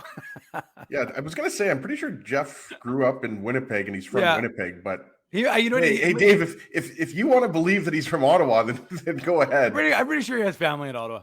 Dave, I got a So do snake I, though. farm. I got a snake farm to sell you. What kind of snakes do you have on that farm, Drew? I really don't know. Anacondas? You'd have to ask you'd have to consult with my Black Mamba, Dave. Yeah, with Some my boa officials. constrictors? I really have no idea. If I see, Some rattlers? I remember going to the San Diego Zoo. When I was a Sidewinders? kid. I've been to And the San ask- Diego Zoo. That zoo is it's one of the Great best zoos zoo. in the world. I One went of to the the best zoos in the I world. went to the San Diego Zoo 2 years ago. Well, it's a great zoo. When I was exactly. when I was at Torrey Pines. No Yeah. big deal. Most Wow, people would say, "Well, I was at Drew, Torrey Pines." Dave dropping Torrey Pines. I know. Look Look at that. Whoa, Sorry, Dave. Torrey At Torrey Pines. Pines. For the record, I didn't golf Torrey Pines. The fam did. I chose to go to Torrey Pines. I was next door to the Torrey Pines a nature reserve doing a hike, so all good. I hate In golf. any event, Dave's at Torrey Pines. Everybody all bow to Dave and his royalty and his special being. Anyways, I'm going to talk about snakes, but forget it. We'll come back. We'll talk more about the Winnipeg Jets. Hour number 2 of the Illegal Curve Hockey Show coming up next at the bottom of the hour. Sean Shapiro joins us for some more Jets talk and a look around the NHL. Don't go anywhere. It's a Saturday morning with Drew Mandel, Dave Manuka, and Ezra Ginsburg. Keeping Winnipeg laughing for over 30 years. Rumors, Canada's longest-running comedy club, bringing you the biggest laughs from the best comedians on the planet. Jerry Seinfeld, Chris Rock, Jon Stewart, Dennis Miller, Brad Garrett, the greats, and all the up-and-comers too. When was the last time you laughed out loud? Make it a great night out with friends, or book your office or birthday party. Even a fundraising event at Rumors. Get all the details and dates on upcoming shows at rumorscomedyclub.com. Hi, Ez. A strange question for you. But why are you lying on the ground being crushed by a piano? Well, Drew, I definitely tried to carry this baby grand piano down the stairs by myself, and somehow I failed miserably. Right. Yeah, I'm sorry. That was a silly question on my part. My apologies. Would you like me to call Rolly's Transfer Moving and Storage to help you move the piano? They are the most experienced piano moving company in Winnipeg, after all. Yes, please call Rollies and hurry. This piano is very, very heavy. Rolly's Transfer Moving and Storage offers stress-free residential moving services while taking great care of your personal belongings, including your piano. At Rolly's, no job is too big or too small. For more information, visit rollys.com. Hi, it's Drew from Illegal Curve here. Selling your home can be stressful, but it wasn't for me. Thanks to my friends at Zappia Group Realty, they made the process so easy. My home sold within 48 hours and with multiple offers. Zappia Group Realty took care of everything with their exquisite customer service and attention to detail. If you want to sell your home for more in less time, get started by talking to Frank and Mauro Zappia of Zappia Group Realty. Online at zappiagroup.com. Hey, Drew. Ezzy, whoa, what a smile! Yeah, I got my crowns done at Linden Market Dental Center, and they whitened my teeth. I see. They're so bright that every time I smile, they go, We have hockey tonight. Do you have a mouth guard to protect those pearly whites? I sure do. Whoa, they even ting through the mouth guard. Linden Market Dental Center covers all your dental needs from restorative to cosmetic dentistry and will fit you with a sports guard for that active lifestyle. 877 Waverly, see lindenmarketdental.com. So you're a pizza person, you married a wing person, but somehow your kids are salad people. You can't pick your fam, but you can pick your BP meal deal, starting from $18.99 for takeout or delivery at bostonpizza.com. Big thanks to Jeff Hamilton for joining us on the program. Always great to catch up with Hammer. His insights into the Winnipeg Jets, always unvarnished and speaking the truth. Drew Mandel, Dave Manuka, Ezra Ginsburg with you. It's hour number 2 of the Illegal Curve Hockey Shows. Thank you, Spencer, for the shout out to Snakes and Ladders. It is And by the way, board game. Snakes and Ladders, if you want me to go and I can get a couple pictures, a name of a horse we used to own at Assiniboine Downs. Okay, hang on. So he's not just at Torrey Pines, folks. He's also owning horses. And That's you guys right. are accusing me of being the multimillionaire in the Grid Park. Well, commercial. for anybody, Looks for like anybody, Dave has actually is the moneyed elite, and I'm just a humble actor on a YouTube TV commercial. for the record, for anybody who's ever owned a horse, you know that doesn't make you a millionaire. It makes you poor, actually. And we own the ass end of the horse, and it was a family thing. And that's it. So Family horse money. You can own just one part of the horse. yeah, they always gave us the ass, which was unfortunate because it's usually the head that wins the race. So the ass was never really the valuable part. Problem is, he thinks I'm being serious right now. I think that's horse humor is what's happening right now, and it's. I wasn't going to say anything because I don't really know a lot about horses. Yeah. Aside from what was that talking horse? Was it Mr. Ed? Yes, that was Mr. Ed, Ezra. Yeah. Aside from Mr. Ed, I don't really know a lot about horses, but I'd like to know more about the world of equestrian. Well, that's fine. Well, equestrian's different than horse racing. Equestrian's different than horse racing. You know, that's. But it involves horses. Yes, you can't do equestrian without horses. I like watching the horses like jumping over the things. Yeah, like Big when Ben. when they have those little horse shows with Ian Miller. Yeah, I was going to say, I was going to ask you if you can remember his name. Most famous Canadian show jumper. Come on, Drew. I remembered his name. I remember many a Saturday morning when I was looking for something to watch, and somehow Saturday afternoon, I should say, and somehow like in Calgary, what's the name of that famous place they've got in Calgary? Stampede. No. It's like for the equestrian. The horse park. I know what you're talking about. Yeah, I can't remember what it's called. The last time I was on a horse was at Falcon Trails Resort. That poor Oh, God. They should No, it wasn't poor horse. It was they shot the horse with Ezzy on it still. No, because we had when I used to work at Cushman and Wakefield, we went to Falcon Trails and we did they just put you on a horse and then you walk slowly, horse behind horse. And I wanted the white horse because most of them were brown, but I liked the white one. But the person said this one's can get a little bit testy and a little bit grumpy. And he started agitating the horse in front of me. And that horse whip kicked my horse, but it also kicked me in the process. So that was not really. fun. You got kicked by a horse. I did get kicked by a horse. Dangerous to get kicked by a horse there. I remember I was once riding at Birds Hill Park, and my friend was on a horse, and the horse broke its bit. You know, the part that holds it that you can steer the horse with, essentially. Yeah. And sure, Dave, you could have said whatever you wanted there, and we would have just agreed with it. And I'm not joking. The horse took off, and I was like, okay, I think I'm done horse riding for a while. So you went to horse ownership. You could get somebody else to ride the horse for you. I feel like there could be a spin-off show here, Jews and Horses. I don't know. We could probably, maybe get that going on a weekly basis. Sure. I think we do enough shows. I'll be perfectly honest. The idea of a spin-off. And by the way, thanks to the chat, it is Spruce Meadows. That's a T. Conapoli had that one. So thank you, T. Conapoli, for that. Remember that memory of the name of the. I believe T. Conapoli has a stable of horses at home. Perhaps. Yeah. People don't necessarily think in Transcona they have a lot of horses, but that is not actually true. Horse ownership is very high in Transcona. Yes. Really, you said yes there. You said yes. You decided to go along with whatever the nonsense he was always go along with Ezzy. Drew, you had a pony. I did not have a pony. Nobody ever. Who would think that an immigrant would have a pony? T. Conapoli. It's a brittle in a bit. Oh, T. Conapoli knows his horse lingo clearly more than at least more than I do. Dave seems to be well versed in the subject matter as well. In any event, this is for the record. This will be my last deviation from the show, but last show too. But if you get a chance and you go to the Downs for the summer, it is a good way to spend the night. They're not even sponsoring us, but I'm happy to give them a shout out because tell Darren Dunn that Illegal Curve sent you, and his response will be, "Who the hell are those guys?" But I'm telling you, it is a fun way to spend an evening at the Downs. You don't have to gamble. I'm not a big gambler, so there you go. Dave just likes to get up close and I like the ponies. With the ponies. I like the ponies. Jets next in action tomorrow night against the Coyotes, the Arizona Coyotes. Ezzy, have you ridden the Coyote? I hope not. But the Coyotes, as we all know, are not a very good hockey team. And so the Winnipeg Jets have done a pretty good job this year of taking care of business against not pretty good hockey teams. And by and large, that's what this Jets schedule has in store for them for the remainder of this month. So it's hard to believe a team that has won 7 of their last 8 is really into a soft spot in their schedule from here until the end of the month, and then they get the 2 weeks off. So this Jets team right now has got to be looking at the upcoming opportunity and saying, and pardon the pun here, that this is their opportunity to make hay before they get the 2 weeks off.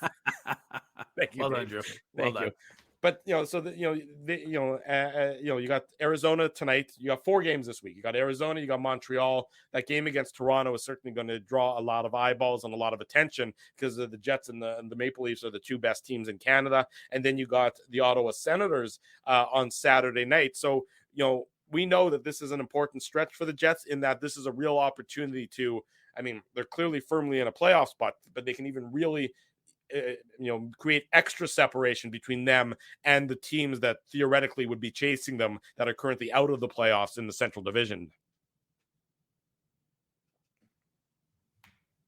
Guys, I was buffering there for about 25 seconds. So I don't know what it looked like to you guys, but I didn't hear any of the conversation over the last. It was 20 or funny 25 because seconds. Well, it's funny because I looked at Ez and he didn't laugh at Drew's joke, and I was like, "Well, that was a pretty good joke." I thought it deserved at least a high course ha. All I saw was black screens and then the wheel of death, as I like to call it. So it looked like Ezzy's in the running for a new computer, folks. Yes, it's not I just think- me anymore. Yes, yes. I took care of business. It's Ezzy's turn. Maybe Dale Sawchuk's point is right. Maybe that wasn't a question. Maybe it was more of a statement, Drew. It was more of a statement, but that's usually how you guys can pick up on my statements and expound yourselves. That's true. Anyways, yes, the question / statement from Drew was about we were talking about the schedule. Yeah, soft part of the schedule and the Jets' ability to make hay, if you will. And then I laughed. Accordingly, because we like to always bring up our farming backgrounds, right, boys? Growing up here in River Heights and Tuxedo, right? Dave Emily grew up in the North End, but still, we all have extensive farming backgrounds. Conversation as he worked with the horse conversation. Exactly. Yeah, I have lots of plow experience myself. So, yeah, look at it. I mean, the schedule, there's no doubt that it's a little bit easier. And yeah, you have a back-to-back against Ottawa and Philly on the road, and you have 5 games coming up after the Jets Coyotes game tomorrow at Canada Life Center. But yeah, like it's definitely not a daunting schedule, right? Mm-hmm. And you're going to face some teams that are going to be desperate, right? We talked about it, like the games against Nashville and St. Louis. Like these teams know that if they're going to make their move, it's going to be now, guys, right? Like Colorado is only going to get better once they get some more of their bodies back. And, when you talk about, some of these other teams like Montreal obviously has not a lot to play for. They're not going to be making the playoffs, but the Toronto Maple Leafs, that's going to be a big test. That's the game of the next 9 games. That's when you're circling and you're saying that, okay, if we're able to knock off the Leafs with all of the injuries that they've had on the back end, they're healthier now, of course, but that's going to be a big test. It's always, fun for the Jets, I think, to play in Toronto. There's always a good number of Jets fans that are living in Toronto or visiting Toronto. But yeah, I mean, like there's no reason, guys, to think that the Jets are going to be a 110, 115 point team, and they're going to be a top 2 team in the Central and possibly the Western Conference, right? Like the way I look at the standings and the rest of the season, like I would be shocked. Like the worst I could see the Jets slipping to is maybe 3rd in the Central, but I don't think the Jets, unless they go on some type of 6 or 7 or 8 game losing streak, they should be, 1 or 2 in the Central Division, or maybe you slip down to 3rd, if Minnesota or Colorado makes a significant run. But to me, there's a big division between the teams I just mentioned and then, the Nashvilles and the St. Louis's. Like, I think it's going to be really hard for the Blues or Predators, to catch up to the Wild. Certainly they're not catching the Jets or Stars, but everybody knows that the Avalanche are the team that you have to look out for as far as the team that's going to make a push up the standings. Well, and you talk about the Avalanche, and I think that let's talk about them. They're still not in a playoff spot, and I agree with you that you expect them to eventually get into that playoff spot. But you wonder, just getting there, is that going to take up so much of their effort and so much of what they have in the tank that that they will be vulnerable even as a playoff team? That said, you of course don't want to play them because they're the defending Stanley Cup champions, and if they get healthy, they're going to be dripping with talent. But you can only sort of scratch and claw for so long before it eventually wears on you, before it eventually wears you out. There's a reason why what the Tampa Bay Lightning have been doing for so many years is so impressive, given how much more hockey they've played than all the other teams in the league, just by virtue of their success. Their success almost becomes not a burden, but it becomes a mitigating factor. It's expected. Like the Lightning are always just now expected to go on a long run. But eventually you would think it's going to catch up to them. It speaks to their professionalism. It speaks to their dedication that it hasn't negatively impacted, that they've probably played an extra season of hockey more than a lot of other teams in the NHL over the last number of years. And you wonder if Colorado is going to maybe be facing a similar situation because they don't have the depth that they had last year. And that's certainly been a factor for them. I mean, Darren Helm, I think, just got re-injured again. Yeah. And he's got a different injury than the one he had suffered, but he's going to be out of the lineup. You look at the Avalanche roster, and I know you're expecting everyone's expecting, some sort of moves there and some sort of augmentations there to try and help with that injury bug. But you wonder if it's going to happen, if they're going to be able to do it. This is a team that doesn't have Kadri anymore. They've been bitten by the injury bug ad nauseum all year long, like a lot of other teams. But you wonder if the Avs are maybe just, they have to chalk it up at some point in time to not necessarily their year. Like exactly like Craig says in the chat here, the Avs are weaker in net. They, the goaltending isn't as strong as it was last year. No Kadri, no Burakovsky. Burakovsky having a great year in Seattle. Kadri, in Calgary now, of course. When does it eventually become that Colorado just doesn't have it this year for whatever reason? Well, you're talking about two different things, right? You're talking about them getting into the playoffs versus winning the Stanley Cup, right? I agree with you, Drew. Look at Nazem Kadri. They brought in Evan Rodriguez, but Evan Rodriguez is not Nazem Kadri, all due respect, right? Burakovsky, they have not replaced, and he's a good player. You're right. He's tearing it up for the Kraken. He's a big reason, along with Matty Beniers, why the Kraken have turned their fortunes around, right? They were a non-playoff team this year.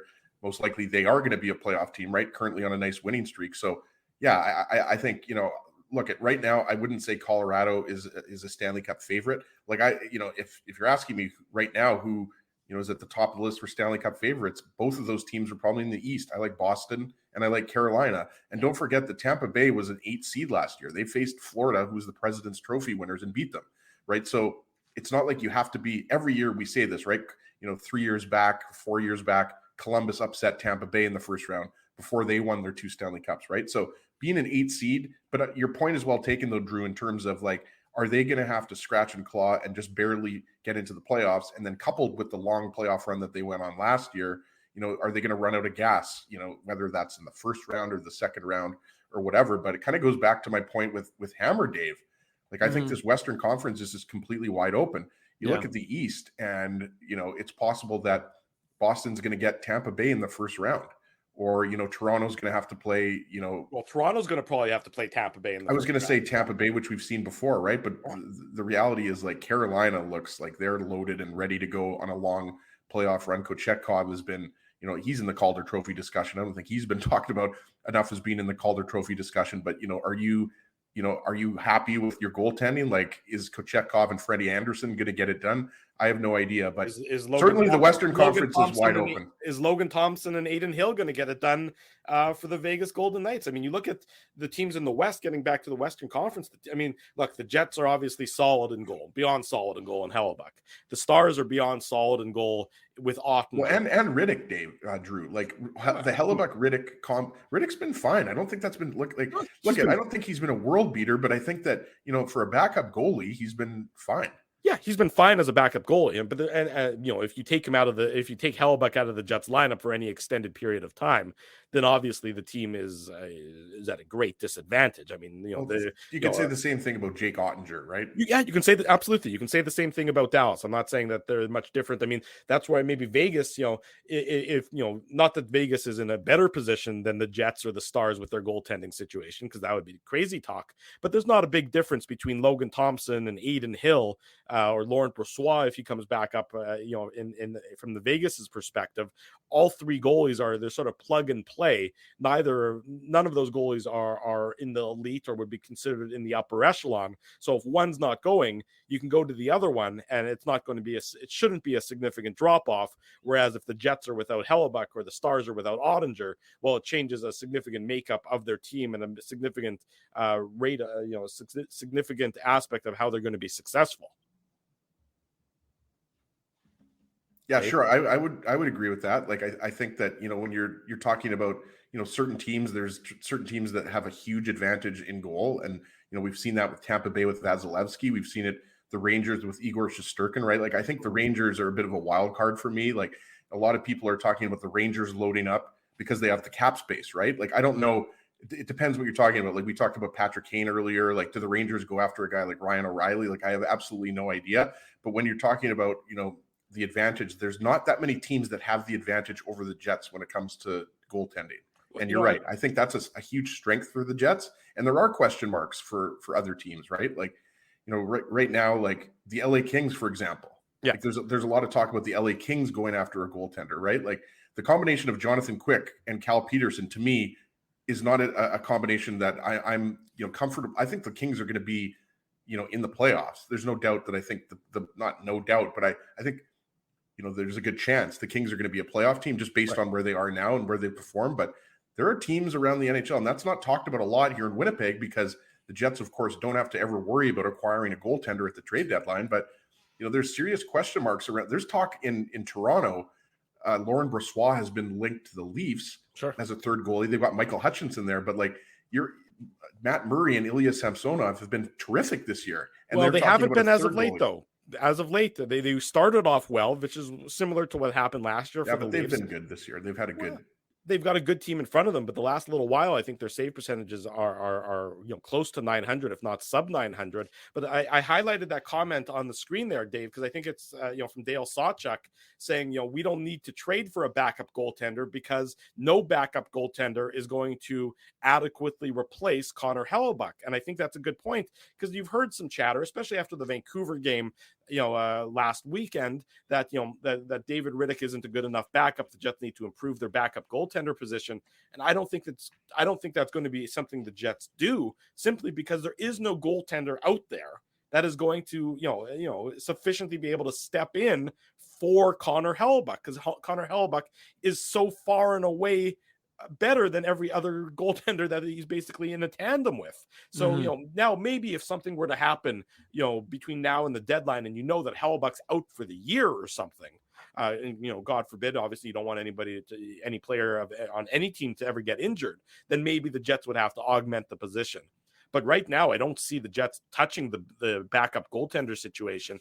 Maybe they try and get somebody as a third stringer because they're so young at the AHL level, if we were to come to that. But other than that, I don't see the Jets doing anything regarding the backup goaltender position, Dave. Hold on. Before you answer that, Dave, because Drew seems to think Matt Murray's been struggling. Last 4 starts, 970 save percentage, 944 save percentage, 929 save percentage, and he's got a 919 on the year. Go and back. He's 11 wins and 4 losses. Go back a little bit before that, if we're just going to cherry pick random dates, Ezzy, because I know that's been talked Drew, about. He's got a 919 save percentage and he's 11-4. Okay. On the season. I know. Is that good or bad? It's very good. It's very good. No I'm just saying you were wrong on that one. Wow. Okay. Fair enough. Dave, go on with that certainly won't be the first time I'm wrong, Ezzy. No, I mean, I don't even know I'm answering the question because, to be honest with you, I don't think it's on anyone's radar. I mean, Dave Rittich hasn't been fantastic. I think he's fine. He's an okay backup goaltender. If the Jets lose Connor Hellebuyck, they're done. I mean, that's just the reality. Is the defensive structure is one thing, but it's not going to be enough to overcome the loss of number 37. So, no, I mean, in all of our evaluations and all of our thoughts, I don't think anyone is thinking about a backup goaltender for Connor Hellebuyck in lieu of David Rittich, is my own personal opinion. And yeah, I mean, look, Oskari Salminen and Arvid Holm, the 2016 draft pick of the Jets, and Salminen, obviously they signed out of the Finnish Elite League.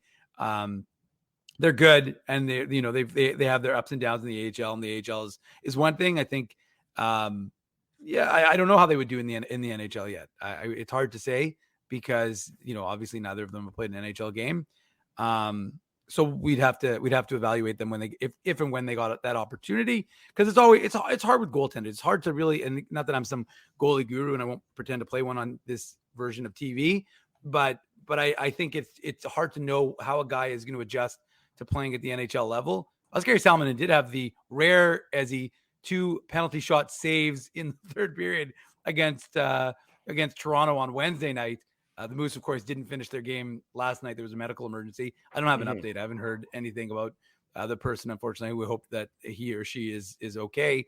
But they had a medical emergency after the first period. So the game didn't resume. The game was suspended by the AHL. And so person in the crowd, for the record. It wasn't. It was somebody in attendance at the game had a medical emergency. Right. Yeah. So anyway, so that we don't have an update there, but that the Moose actually are back in action tonight against Belleville. They'll finish off that 6-game road trip tonight against the Senators, and they're home starting against I believe the Wolves on Tuesday night. So, come the Wolves, Ezzy. Yeah, absolutely. Not just between Ezzy and I, not just when Ezzy turns into a wolf and smacking me down. But you're right, Ezzy. No. I wasn't smacking you down. I was just pointing out. Look, Drew, I'm not a Leafs fan, and I didn't look. Matt Murray, I had just as much of a concern about his goaltending, but and you're right. I mean, Ilya Samsonov, I was just looking at his numbers. He struggled over the last 3 or 4 games, but I think overall it's been a strength of theirs. Like I think you thought it was going to take a step back. You look at Jack Campbell in Edmonton. Yeah. I don't think anybody's going to argue he's having a good season. So I'm just saying, the Leafs, I don't think their goaltending is top 5 in the league, but I just think it's been, probably better than we expected prior to the season starting. Sean Shapiro is going to join us at the bottom of the hour. And we'll talk to Sean about, he spent time covering the Dallas Stars, so he's familiar with Rick Bowness, and he just wrote about the Jets and Rick Bowness for EP Rinkside. That's who he now works for. And we'll talk about that in a couple minutes. But before we do, I just wanted to touch on the Vancouver Canucks, because if there's a bigger tire fire in the entire NHL than the Vancouver Canucks, especially, it's one thing, the on ice performance, but it's, on top of things, now you have Quinn Hughes saying that the organization mismanaged Tanner Pearson's hand injury, and Pearson's out for the year, and because he needs, it seemed like a relatively routine injury, to begin with. And now you got your star defenseman sniping at the organization and sniping at the training staff and the medical team. It's, from the Schadenfreude perspective and the eating popcorn gift perspective, it's really entertaining to watch, but there's no bigger organization in need of a complete and total reset from top to bottom. Sell, Drew. They should be selling. I mean, you saw, who was it recently that wrote about it? What is it? Thomas Drance, I believe, for the Athletic. Yeah. It's like, what do you, like, the Jets have really handled the Canucks. Like, any Jets fan that's watched those games can see how bad, especially the Canucks, are defensively, right? So, yeah, you should have really signed Bo Horvat long-term. We know that, instead of JT Miller, but you should be selling. You should be big time sellers at the trade deadline. Quinn Hughes might want to be one of those players that gets moved, but yeah, I mean, this Canucks team it's amazing that, they're not going to be good next year either, right? Like, it's not like they're one or two players away from turning this around. Like, you look at Elias Pettersson and Nils Höglander, and they've got a lot of talented players there. Quinn Hughes, Thatcher Demko, obviously him being injured. Their goaltending has suffered with Colin Delia and whom I mentioned, Spencer Martin, right? But you're right, Drew. The Canucks are a huge mess, and they should be, big sellers prior to the trade deadline. It remains to be seen if they will, but they should be. They absolutely should be, but it's just even more so than the on ice performance. It's the sniping. It's just the organizational chaos, Dave, that is really, it's one thing to have a bad year on the ice, it's or to be struggling on the ice, but it just seems like there's no trust, and there's no, when do you ever hear a player criticize the medical staff? I mean, it doesn't happen very often. I mean, we here in Winnipeg, there was the Dustin Byfuglien situation with the ankle, but that doesn't even seem to be nearly as bad as things have gotten in Vancouver. To your point, Drew, you didn't hear players talking about Buff's injury. Right. It was covered extensively by the media, but you're right. Players commenting about other players' mishandling of their medical situation it's bizarre. Well, when Quinn Hughes comes out and says that and his words were mismanaged, that is just like, here's the whole situation, Drew. I mean, I don't think you have to delve too deep into it. I think it comes down to Vancouver is a tire fire, and it goes with. I mean, look at all the stuff with the assistant general managers there. Hiring them and firing them, and putting out statements, and Rutherford putting out statements, and it honestly, you know what it smacks of? Too many cooks in the kitchen. It really does. It sounds like it's and the other thing is, it's a bunch of people who are all pulling in their own directions and not pulling together as a team. That's what it seems like. And again, I don't pay 1 second of attention to the Canucks outside of when the Jets are playing them, or the Moose are playing the Abbotsford Canucks. So I don't necessarily pay a lot of attention to those organizations. But I mean, yes, you can't help but hear statements from a player of that nature and think, what the hell is going on in Vancouver? They're lucky it's a beautiful city and they've got lots to do there, because right now the hockey team is flailing about and not having any success. And that's got to be tough, because Vancouver's already had enough lean years. They kind of thought things were turning around there with all the kind of success they had with all the drafting. And now, with JT Miller, I mean, we saw what he did and his kind of apathy and keeping him over Horvat. I mean, it's just a lot of big question marks. And it seems like there's a lot of uncertainty in terms of the fans. And we look, when we talked to Kevin Woodley, what was it, 2 weeks ago, that's kind of what he talked about. He talked about the fans' apathy and the fans not showing up to games and not having huge crowds based on the fact that they're not happy with the direction of this club. So it seems like on and off the ice, things are going poorly in Vancouver. No question about it. Sean Shapiro of EP Rinkside up next to talk about the Jets and all around the NHL. Don't go anywhere. The Illegal Curve Hockey Show rolls on this Saturday morning. Bottom of hour number 2. Welcome back to the Illegal Curve Hockey Show. We're live on YouTube. We're live on all of our social media platforms. Drew Mindell, Dave Minuk, Ezra Ginsburg with you. And we're thrilled to welcome to the program from EP Rinkside, the associate editor, Sean Shapiro, joins us on the show. Sean, good morning. Nice to see you. How are things? I'm good, guys. How are you? We're doing fine and dandy, Sean. Always appreciate your time, and we appreciate you joining us. Sean, we had to go back to Michigan. The Jets were just in Michigan, but we love Michigan so much. Dave used to go to school there. It's a great state, so we needed to bring you on just because we needed a little bit more Michigan content. Oh, perfect. Always a good way. Sean, obviously you spent a lot of time over the last little while, in previous years, working for the Dallas Stars, covering the Dallas Stars for The Athletic, which means you spend a lot of time with Rick Bowness. And you recently wrote about the Jets and Rick Bowness and Kyle Connor for EP Rinkside. Maybe for our audience members who haven't had an opportunity to read that great article, and we do recommend that they do, we'll tweet it out on our Twitter feed at Illegal Curve.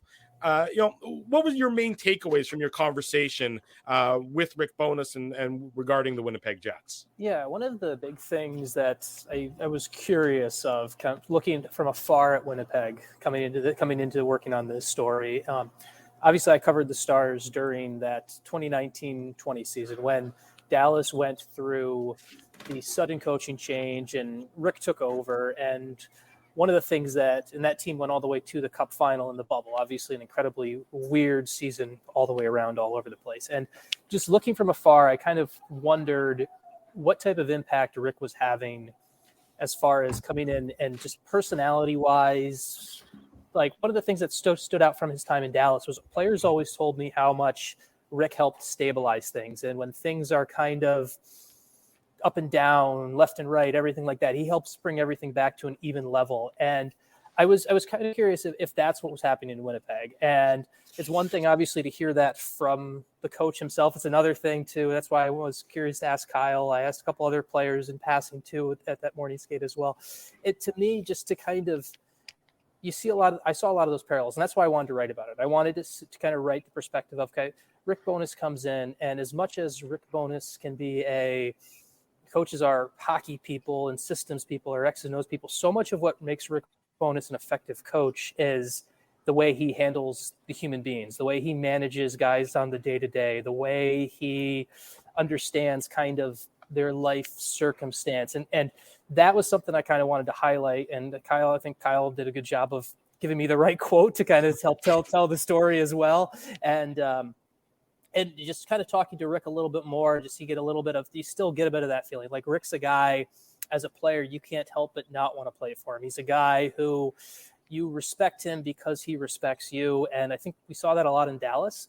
And you guys being in Winnipeg maybe know more than I, but just even talking to him, obviously the Jets went through a bit of that, like the big public blow up. Everyone's throwing darts from everywhere about the captaincy change. And one of the things personally to me that stood out so nice about it was like, not nice about the reaction, but like when I've talked to Rick about it, Rick has been like, we needed to do something like this. I went to the guys about it. I was honest with the guys about it, and Rick took ownership for it. It wasn't something where he tried to trample people in addition to what else was being happened kind of outside of the Jets locker room and sphere and everything like that. So I think Rick is the way where the Jets are in the standings, what they've done.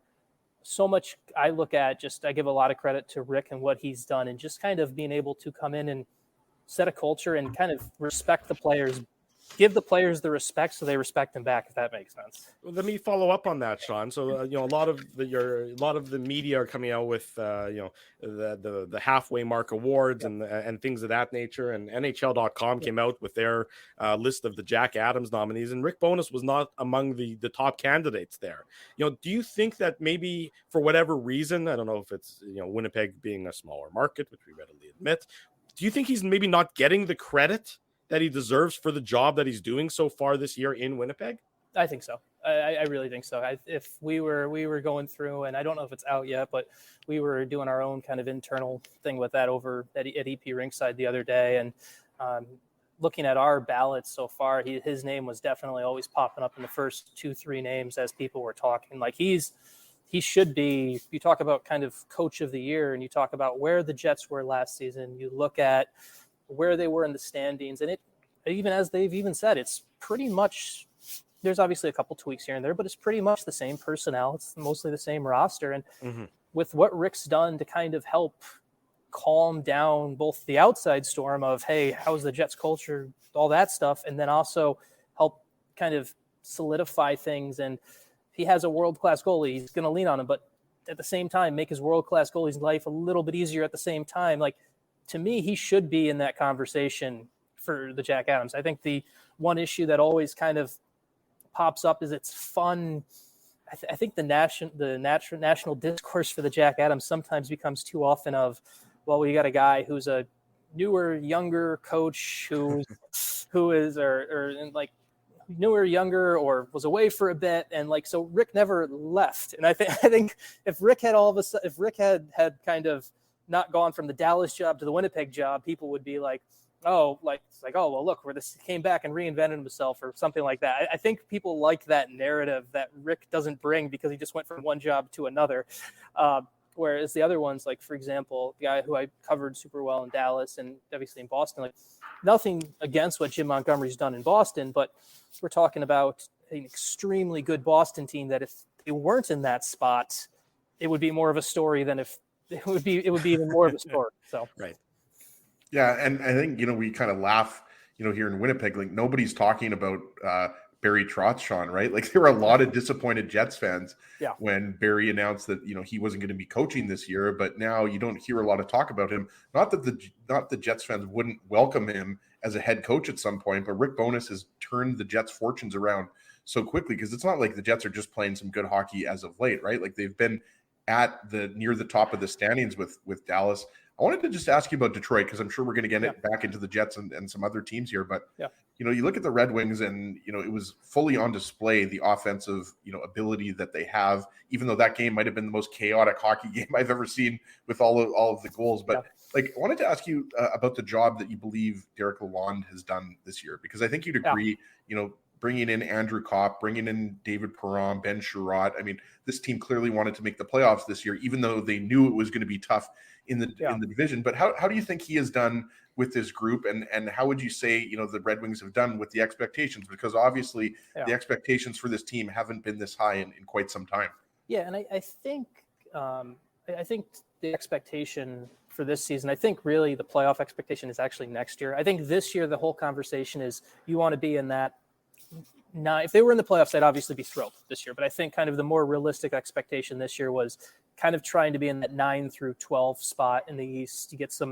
You learn a lot about, so you have guys like Moritz Seider take another step. You figure out some of the other young guys, and then you're really in that spot to compete in a very tough East next year. I think part of it is the division. If the Wings were in the West, I think there's actually a chance they're a playoff team this year. But just because of where they are. I keep saying that, Sean, by the way. I keep saying that for me, like the Eastern Conference is just so much better than the West this year. Oh, yeah. And so, Detroit would be, for my money, they would be in that playoff conversation if they were in the West. And so I think that's, it's allowed kind of to slightly temper the expectations and raise them at the same time in a weird way. And one of my biggest takeaways about what Derek Lalonde has been is actually comes off that Winnipeg game. They win that game 7-5, wild, crazy game. The team scores 7 goals, and he talks about being maybe their worst game of the year. And the fact that he's able to, I think he's done a great job kind of setting expectations and creating a baseline that Detroit kind of lacked the last couple of years of. Obviously, and this is going to sound like the overly hockey coach cliche thing, but it actually is a bit true here.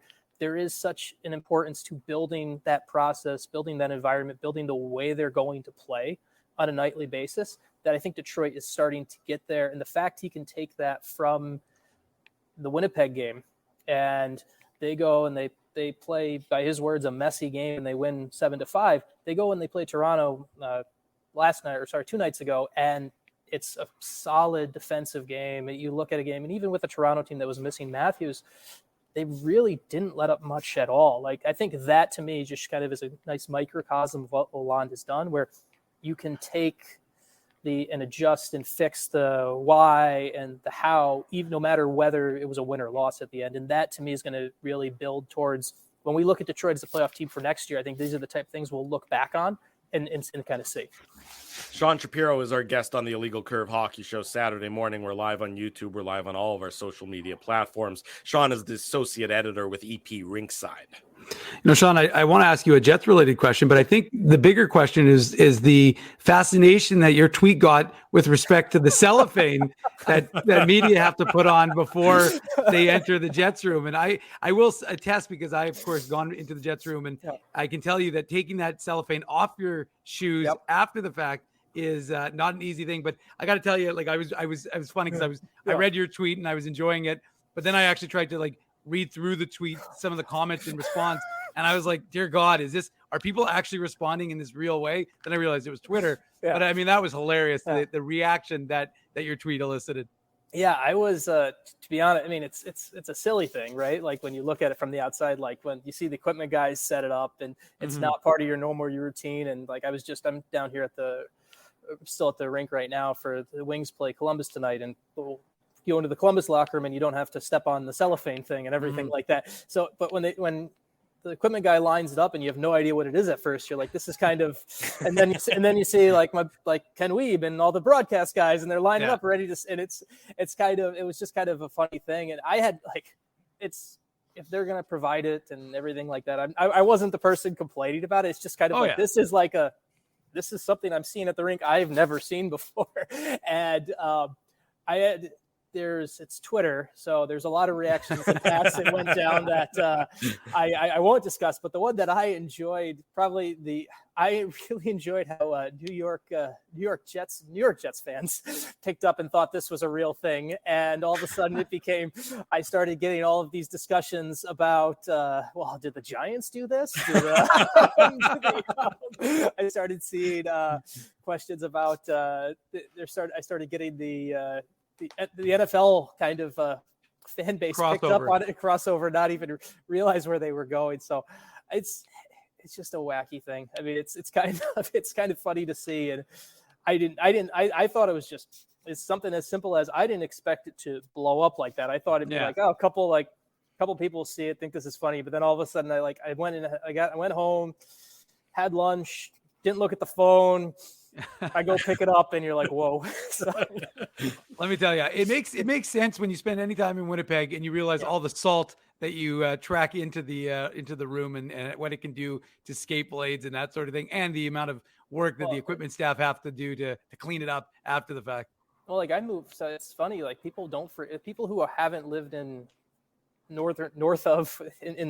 more northern climate. Like, so when I moved from Dallas back up to Michigan, my father-in-law, who was much smarter about cars than I am, like I have an older car that he's like, well, you should sell it right now because it has no salt damage on it right now. It's like, you have a car with this many miles on it with no salt, someone's going to wonder where you got it. So it's like the Manitoba versus Ontario debate, right? Apparently Ontario uses more of the salt where we use the sand in Manitoba. I mean, regardless, my car is still going to be a 2013 Nissan. That's not changing. It's not going to be a Lamborghini. But I guess it's nicer to have sand on the streets. Well, talking about, again, we're really going on a tangent here, and I apologize for that, Sean. But when I was in Kentucky a few weeks ago, they normally they just use salt, but it was so cold that they couldn't use salt on the roads because it just didn't have any impact. It only has an impact, when it's warm enough that it's going to melt everything. So the interstate, was absolute just ice because the salt it wasn't able to help at all. So it made for our drive to be a lot more difficult because they don't use sand like we do here. Total tangent, Sean. Sean, do you have your winter tires on? Are you a winter tire guy? I don't have. We don't get it in Michigan. You don't get it bad enough. Yeah, we don't get it bad enough. We get the spot where it's like it'll kind of it'll get cold for a day or so, really cold for a day or so, but then it'll randomly warm up for a day. It doesn't have we don't get the solid base that sticks. Well, I'll try and rein it back in, somewhat hockey related, but I couldn't let that. I couldn't pass that up, Sean, because it really was entertaining to me and to quite a few other people. And like you said, it had crossover power to get into the NFL talk as well. So you're an influencer, Sean. Yes, there you go. But no, the one thing I'm curious about is the impact the Jets are having, and you talked about it a little bit, obviously, with respect to Rick Bowness, and I know you talked to Kyle Connor, but it is interesting to me because I was reading an ESPN article talking about the Norris. And, we here in Winnipeg are focused obviously on Josh Morrissey and what he's been able to do and having the season he's having. But it doesn't seem like a lot of people outside of this market, obviously a little bit somewhat, but not really having the impact. So what is it about smaller markets just not having that impact? Because you'd think that it would be there would be an awareness. And then you read articles in the national press and it's like, well, there's no he's not even, I think when the ESPN did their poll, I think Josh Morrissey was like similar to Rick Bowness. It was like maybe 5th or 6th down the line of the Norris Trophy. And look, I know that a lot of these guys don't care about individual awards. They'd rather all win the Stanley Cup collectively. But it is notable to think that there are guys who are having significant impacts on their team, and yet they're not really part of a national discussion in a National Hockey League. Yeah, I think there's there's a couple levels to it. I think and this is just an unfortunate reality of I think how people vote on things it's not as scientific as it should be. I think too many times it becomes people really go through and this actually doesn't excuse Morrissey not being included on there because if you were just scanning points, you would include Morrissey. But I think a lot of the times it becomes you look at how narratives are built around certain teams that kind of carry through the season for better or worse. I think it's a lot of if you have anyone up there who follows college football, it's a lot of the reasons where sometimes you see the flaws with the college football season where we don't really get these proper rankings probably because we have a top 25 poll before anyone plays a single game. Texas A&M. Yes, and so I think there's kind of part of that included, and I think the other part of it too, and I think it's kind of where two things kind of work against each other a little bit sometimes, I think, with the narrative where Winnipeg gets credit. Rick gets a lot of credit for coming in and bringing more structure, bringing a little bit more structure in there, playing in that. And I think that cuts into some people look at the entire team's doing it. So it's not as much of a Josh Morrissey thing. But then I think at the same time, what Josh is doing, they kind of hold that against Rick. I think it's almost a space where it's like, you find a way to argue against each other at the same time when you're looking when you kind of look at Winnipeg, and I think that's kind of an unfortunate kind of reality of how it plays out.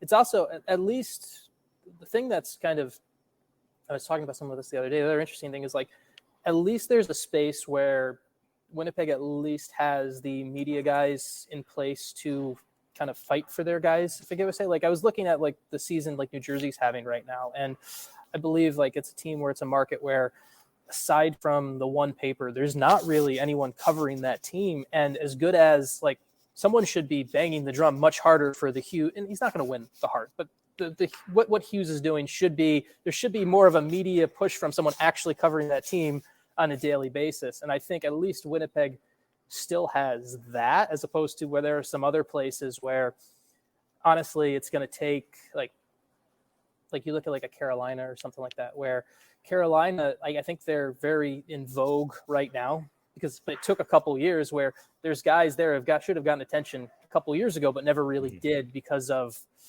the lack of where they stand in their own market.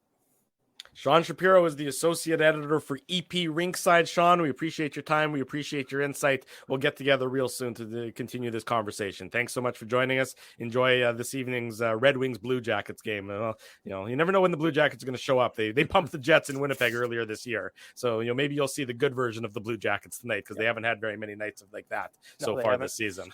Should also mention before we let you go, Sean, that people should be checking out Snapshots. And the other thing I was going to ask you about was I saw that you recently launched Daily Fadeaway. So for sports fans that are listening, can you just kind of briefly introduce that? Because that's an exciting new project that I know that you have. Obviously, it's a couple I've been playing around with figuring out the new media world myself after a change in job locales a couple months back. But you can relate to that, Sean. Yes, but the addition to the EP Ringside, I've got to doing my own Substack where it's basically I kind of call it my own sandbox to play around with things. Where whether it's I still have some Stars poll and readership, do some things there, do some things with the Red Wings and play around with just kind of basically write about things that interest me. And then also if you're won't apply as much to your Winnipeg listener, but if you are a Dallas Cowboys fan or whatever, like I'm working on actually a project called the Daily Fadeaway. My partner on that is actually former Stars goalie coach Mike Valley. He and I are playing around with this space where just kind of the 5-minute Apple News style newsletter for just Dallas sports, where you get it in your inbox. It's everything you need to know about the 4 major teams in 5 minutes. We also did some stuff with TCU football as well, and just kind of playing around in the new media world and figuring out what works, what doesn't, and hoping to stay relevant. There's a lot of Cowboys fans, as you know. Cowboys fans are everywhere. There's a lot of Cowboys fans here in Winnipeg. I have a really good friend, Rich Duncan, who's a big Cowboys fan. So check out Daily Fadeaway.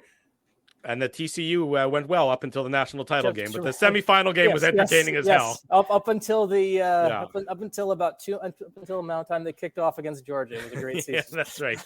Sean, thank you. Appreciate this. Take care. All the best to you. Thanks a lot, guys. There you go. Sean Shapiro joining us here on the Illegal Curve Hockey Show. Great interview with Sean. Always great to catch up with him and see what quality people and the interesting things that they are doing. Winnipeg Jets next in action tomorrow evening, as you're well aware, against the Arizona Coyotes. It'll be a 6:00 puck drop in downtown Winnipeg, just the one-off before they head back out on the road for the 5 games. Post-game show tomorrow night, 8:45 back here on the Illegal Curve YouTube channel. I believe, Ezzy, you're taking tomorrow night off, if I'm not mistaken, and so Dave and I will be handling the reins to continue the horse talk. I got all the puns today. I'm just firing with the puns. That is a picture of Dave's horse, or at least the ass of the horse. What's the name? I can't see. You're too close. Where's the ass of the horse, Dave? There's too much of a light. There's a glare going on. What is it? Well, Snakes and Ladders. Is that Sneaky Pete? No, Snakes and Ladders. I thought it was Waggles. Oh, hold on. Speaking of Waggles, Ezzy, funny you should mention that. Waggles, right there. By the way, Drew, does Dave keep those pictures like in his pocket? Do you spell Waggles with 1 G? Well, I didn't spell Waggles. We picked up Waggles, so there you go. And then hold on, the first because that would. I agree with Drew. Wouldn't that be Waggles? Or Waggles? Yeah, no, it was Waggles. Yeah, but with 1 G though, right? Yeah, almost won Older Horse of the Year until our jockey screwed us. I was so pissed. Still mad about that. Take a Sharpie, Dave, and get another G in there. I sometimes will watch back and watch that race. We had it won. We were going to win Older Horse of the Year. It was going to be, I think, the fourth. I think it was a miler. It was a long distance one. This horse had it in the bag, and the jockey's like, I go, why'd you go wide? It had no reason to go wide. Took it, had the inside rail. It was perfect. It was running beautifully. Around the final turn, takes the horse wide, gets beat, finishes third. We don't win Older Horse of the Year. I was pissed. I was not happy. Still burns me. Hang on. Did you actually ask the jockey? Oh yeah, I went up. Wide? Oh yeah. Oh really? For sure. Interesting. So you're criticizing the jockey. It was the dumbest thing I've ever. I'm still burned by it. It was the dumbest. There was no reason. I'll tell you why he did it. You think he was on the take? Well, I think that he may have had who knows. I'm not going to cast aspersions any more than I just did. Bold accusation. It made no sense, Drew. It made no sense. It made no sense to do what Dave is alleging corruption when it came to the horse race for the Older Horse of the Year. That's right. This is was the horse in on it, Dave? Do you think did the horse know that the fix 2011? 2011. I'm still burned by it. Did you send the horse to the glue factory, or did you send the jockey to the glue factory? Both have gone to the glue factory. Oh my gosh, things are getting heated when it comes to Kim's saying I can afford parking if I can afford a horse. Just so you know, Kim, the Kivas family were the true owners of the horse. The Minuk family were, like I said, they were nice enough and gracious enough to allow us to call ourselves the owners of the horse. And we should mention too, Dave, that everyone should download the Grid Horse app. Yes. Park your horse with exclusive Grid Horse parking spots throughout downtown. $5. I did go very upset, and his mother was a mutter. To answer Art Cooper's comment. If we're going to have a conversation about horses on the Illegal Curve Hockey Show, we have to bring up Drew's wedding, Kentucky, Keeneland Racetrack, which is a bird pooing racetrack. on the rock. Yeah, we have to mention that we all put some money down on a horse race, and it was raining, and our friend Neil was pooped on by a bird, and then we ended up winning the race. So we have to bring that good up. luck, of course. I got married on a Sunday in Kentucky.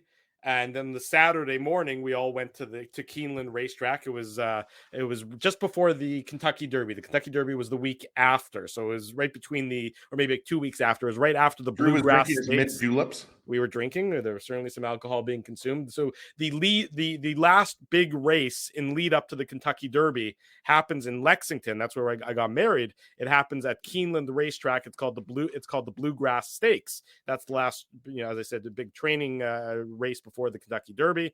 So that was the week before. Then we were there the week after that, and it was a little bit of a gray Saturday morning, but we did win the race, and our friend got pooped on, and that's a win-win for everybody involved at that point. I once actually I had a Beaver Canoe shirt. I was in Canada's Wonderland in Toronto as a kid with my family, and I got my Beaver Canoe shirt got pooped on by a seagal. What does that have to do with horses, though? Well, it doesn't, but you just said Neil got pooped on. It has to do with excrement. Yeah. Yeah. All righty. The Illegal Curve post-game show comes your way tomorrow night at 8:45 p.m. This has been a very fun edition. Hey, Drew, no offense. Let's go back to the snakes, Drew. You started this derail train, so Ezzy and I can only jump on that and go wherever we so choose after you're the one who chooses to take us slightly askew, if you will. I did definitely start it off with a little bit of a random tangent, and it's only gone more random since then. But it was fun nonetheless. And we want to say a big thank you, of course, to Jeff Hamilton of the Winnipeg Free Press and to Sean Shapiro of EP. By the way, that's the Winnipeg Jeff Hamilton, not the Ottawa Jeff Hamilton. That's right, exactly. That's a different Jeff Hamilton than whatever the hell Dave was rambling on about there before.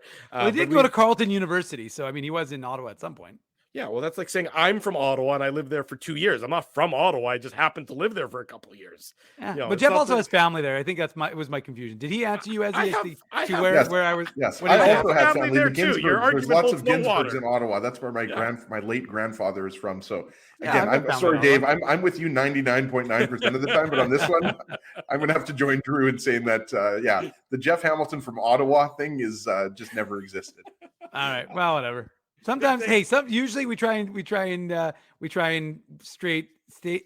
state strict facts on the Illegal Curve Hockey Show. Yeah. Every once in a while we deviate and we tell an untruth, and evidently that was my untruth. And if that's the extent of my untruths on the show, I'm okay. Stay tuned for tomorrow's post-game show where we play two truths and a lie, Dave and I, in advance of the Jets and Coyotes game. Big thank you to all the sponsors of the Illegal Curve Sawchuk's kids were at Rumors, Drew, the other night. I had a great time. That's terrific. Throw up to the Soch. There you go. Glad to hear it. Tons, great week at Rumors, and of course a great week upcoming at Rumors. Mike Cronin is going to be in town. Sold out shows. No relation to Sean. This weekend. No relationship to Sean. A great weekend all weekend with sold out shows for Sugar Sammy. Big thanks to everybody who makes the Saturday show, the post-game show, the website a possibility. Our friends, of course, at Rumors Restaurant and Comedy Club, Linden Market Dental Center, Zappia Group Realty, Betway, Tough Duck, Boston Pizza, Seagram's, Rolly's Transfer, Grid Park, and The Keg support these fine businesses because of their continued support of Illegal Curve Hockey. If you haven't already done so, smash the like button on our YouTube channel, subscribe to the YouTube channel, subscribe to the podcast, leave us feedback on the YouTube channel, leave us feedback on the Apple iTunes page. You get entries into the Illegal Curve merchandise, into the merchandise contest for doing all those fine things. We'll be back tomorrow night, 8:45 for the Illegal Curve post-game show. For Dave Minuk, for Ezra Ginsburg, I'm your host, Drew Mandel. If it's Saturday, it's the Illegal Curve Hockey Show, live on YouTube and all of our social media platforms. Thanks for listening to this broadcast from Illegal Curve Hockey. For more great Illegal Curve content, subscribe to the Illegal Curve YouTube channel, follow at Illegal Curve on Twitter, Facebook, and Instagram, and visit your online home for hockey in Winnipeg, illegalcurve.com.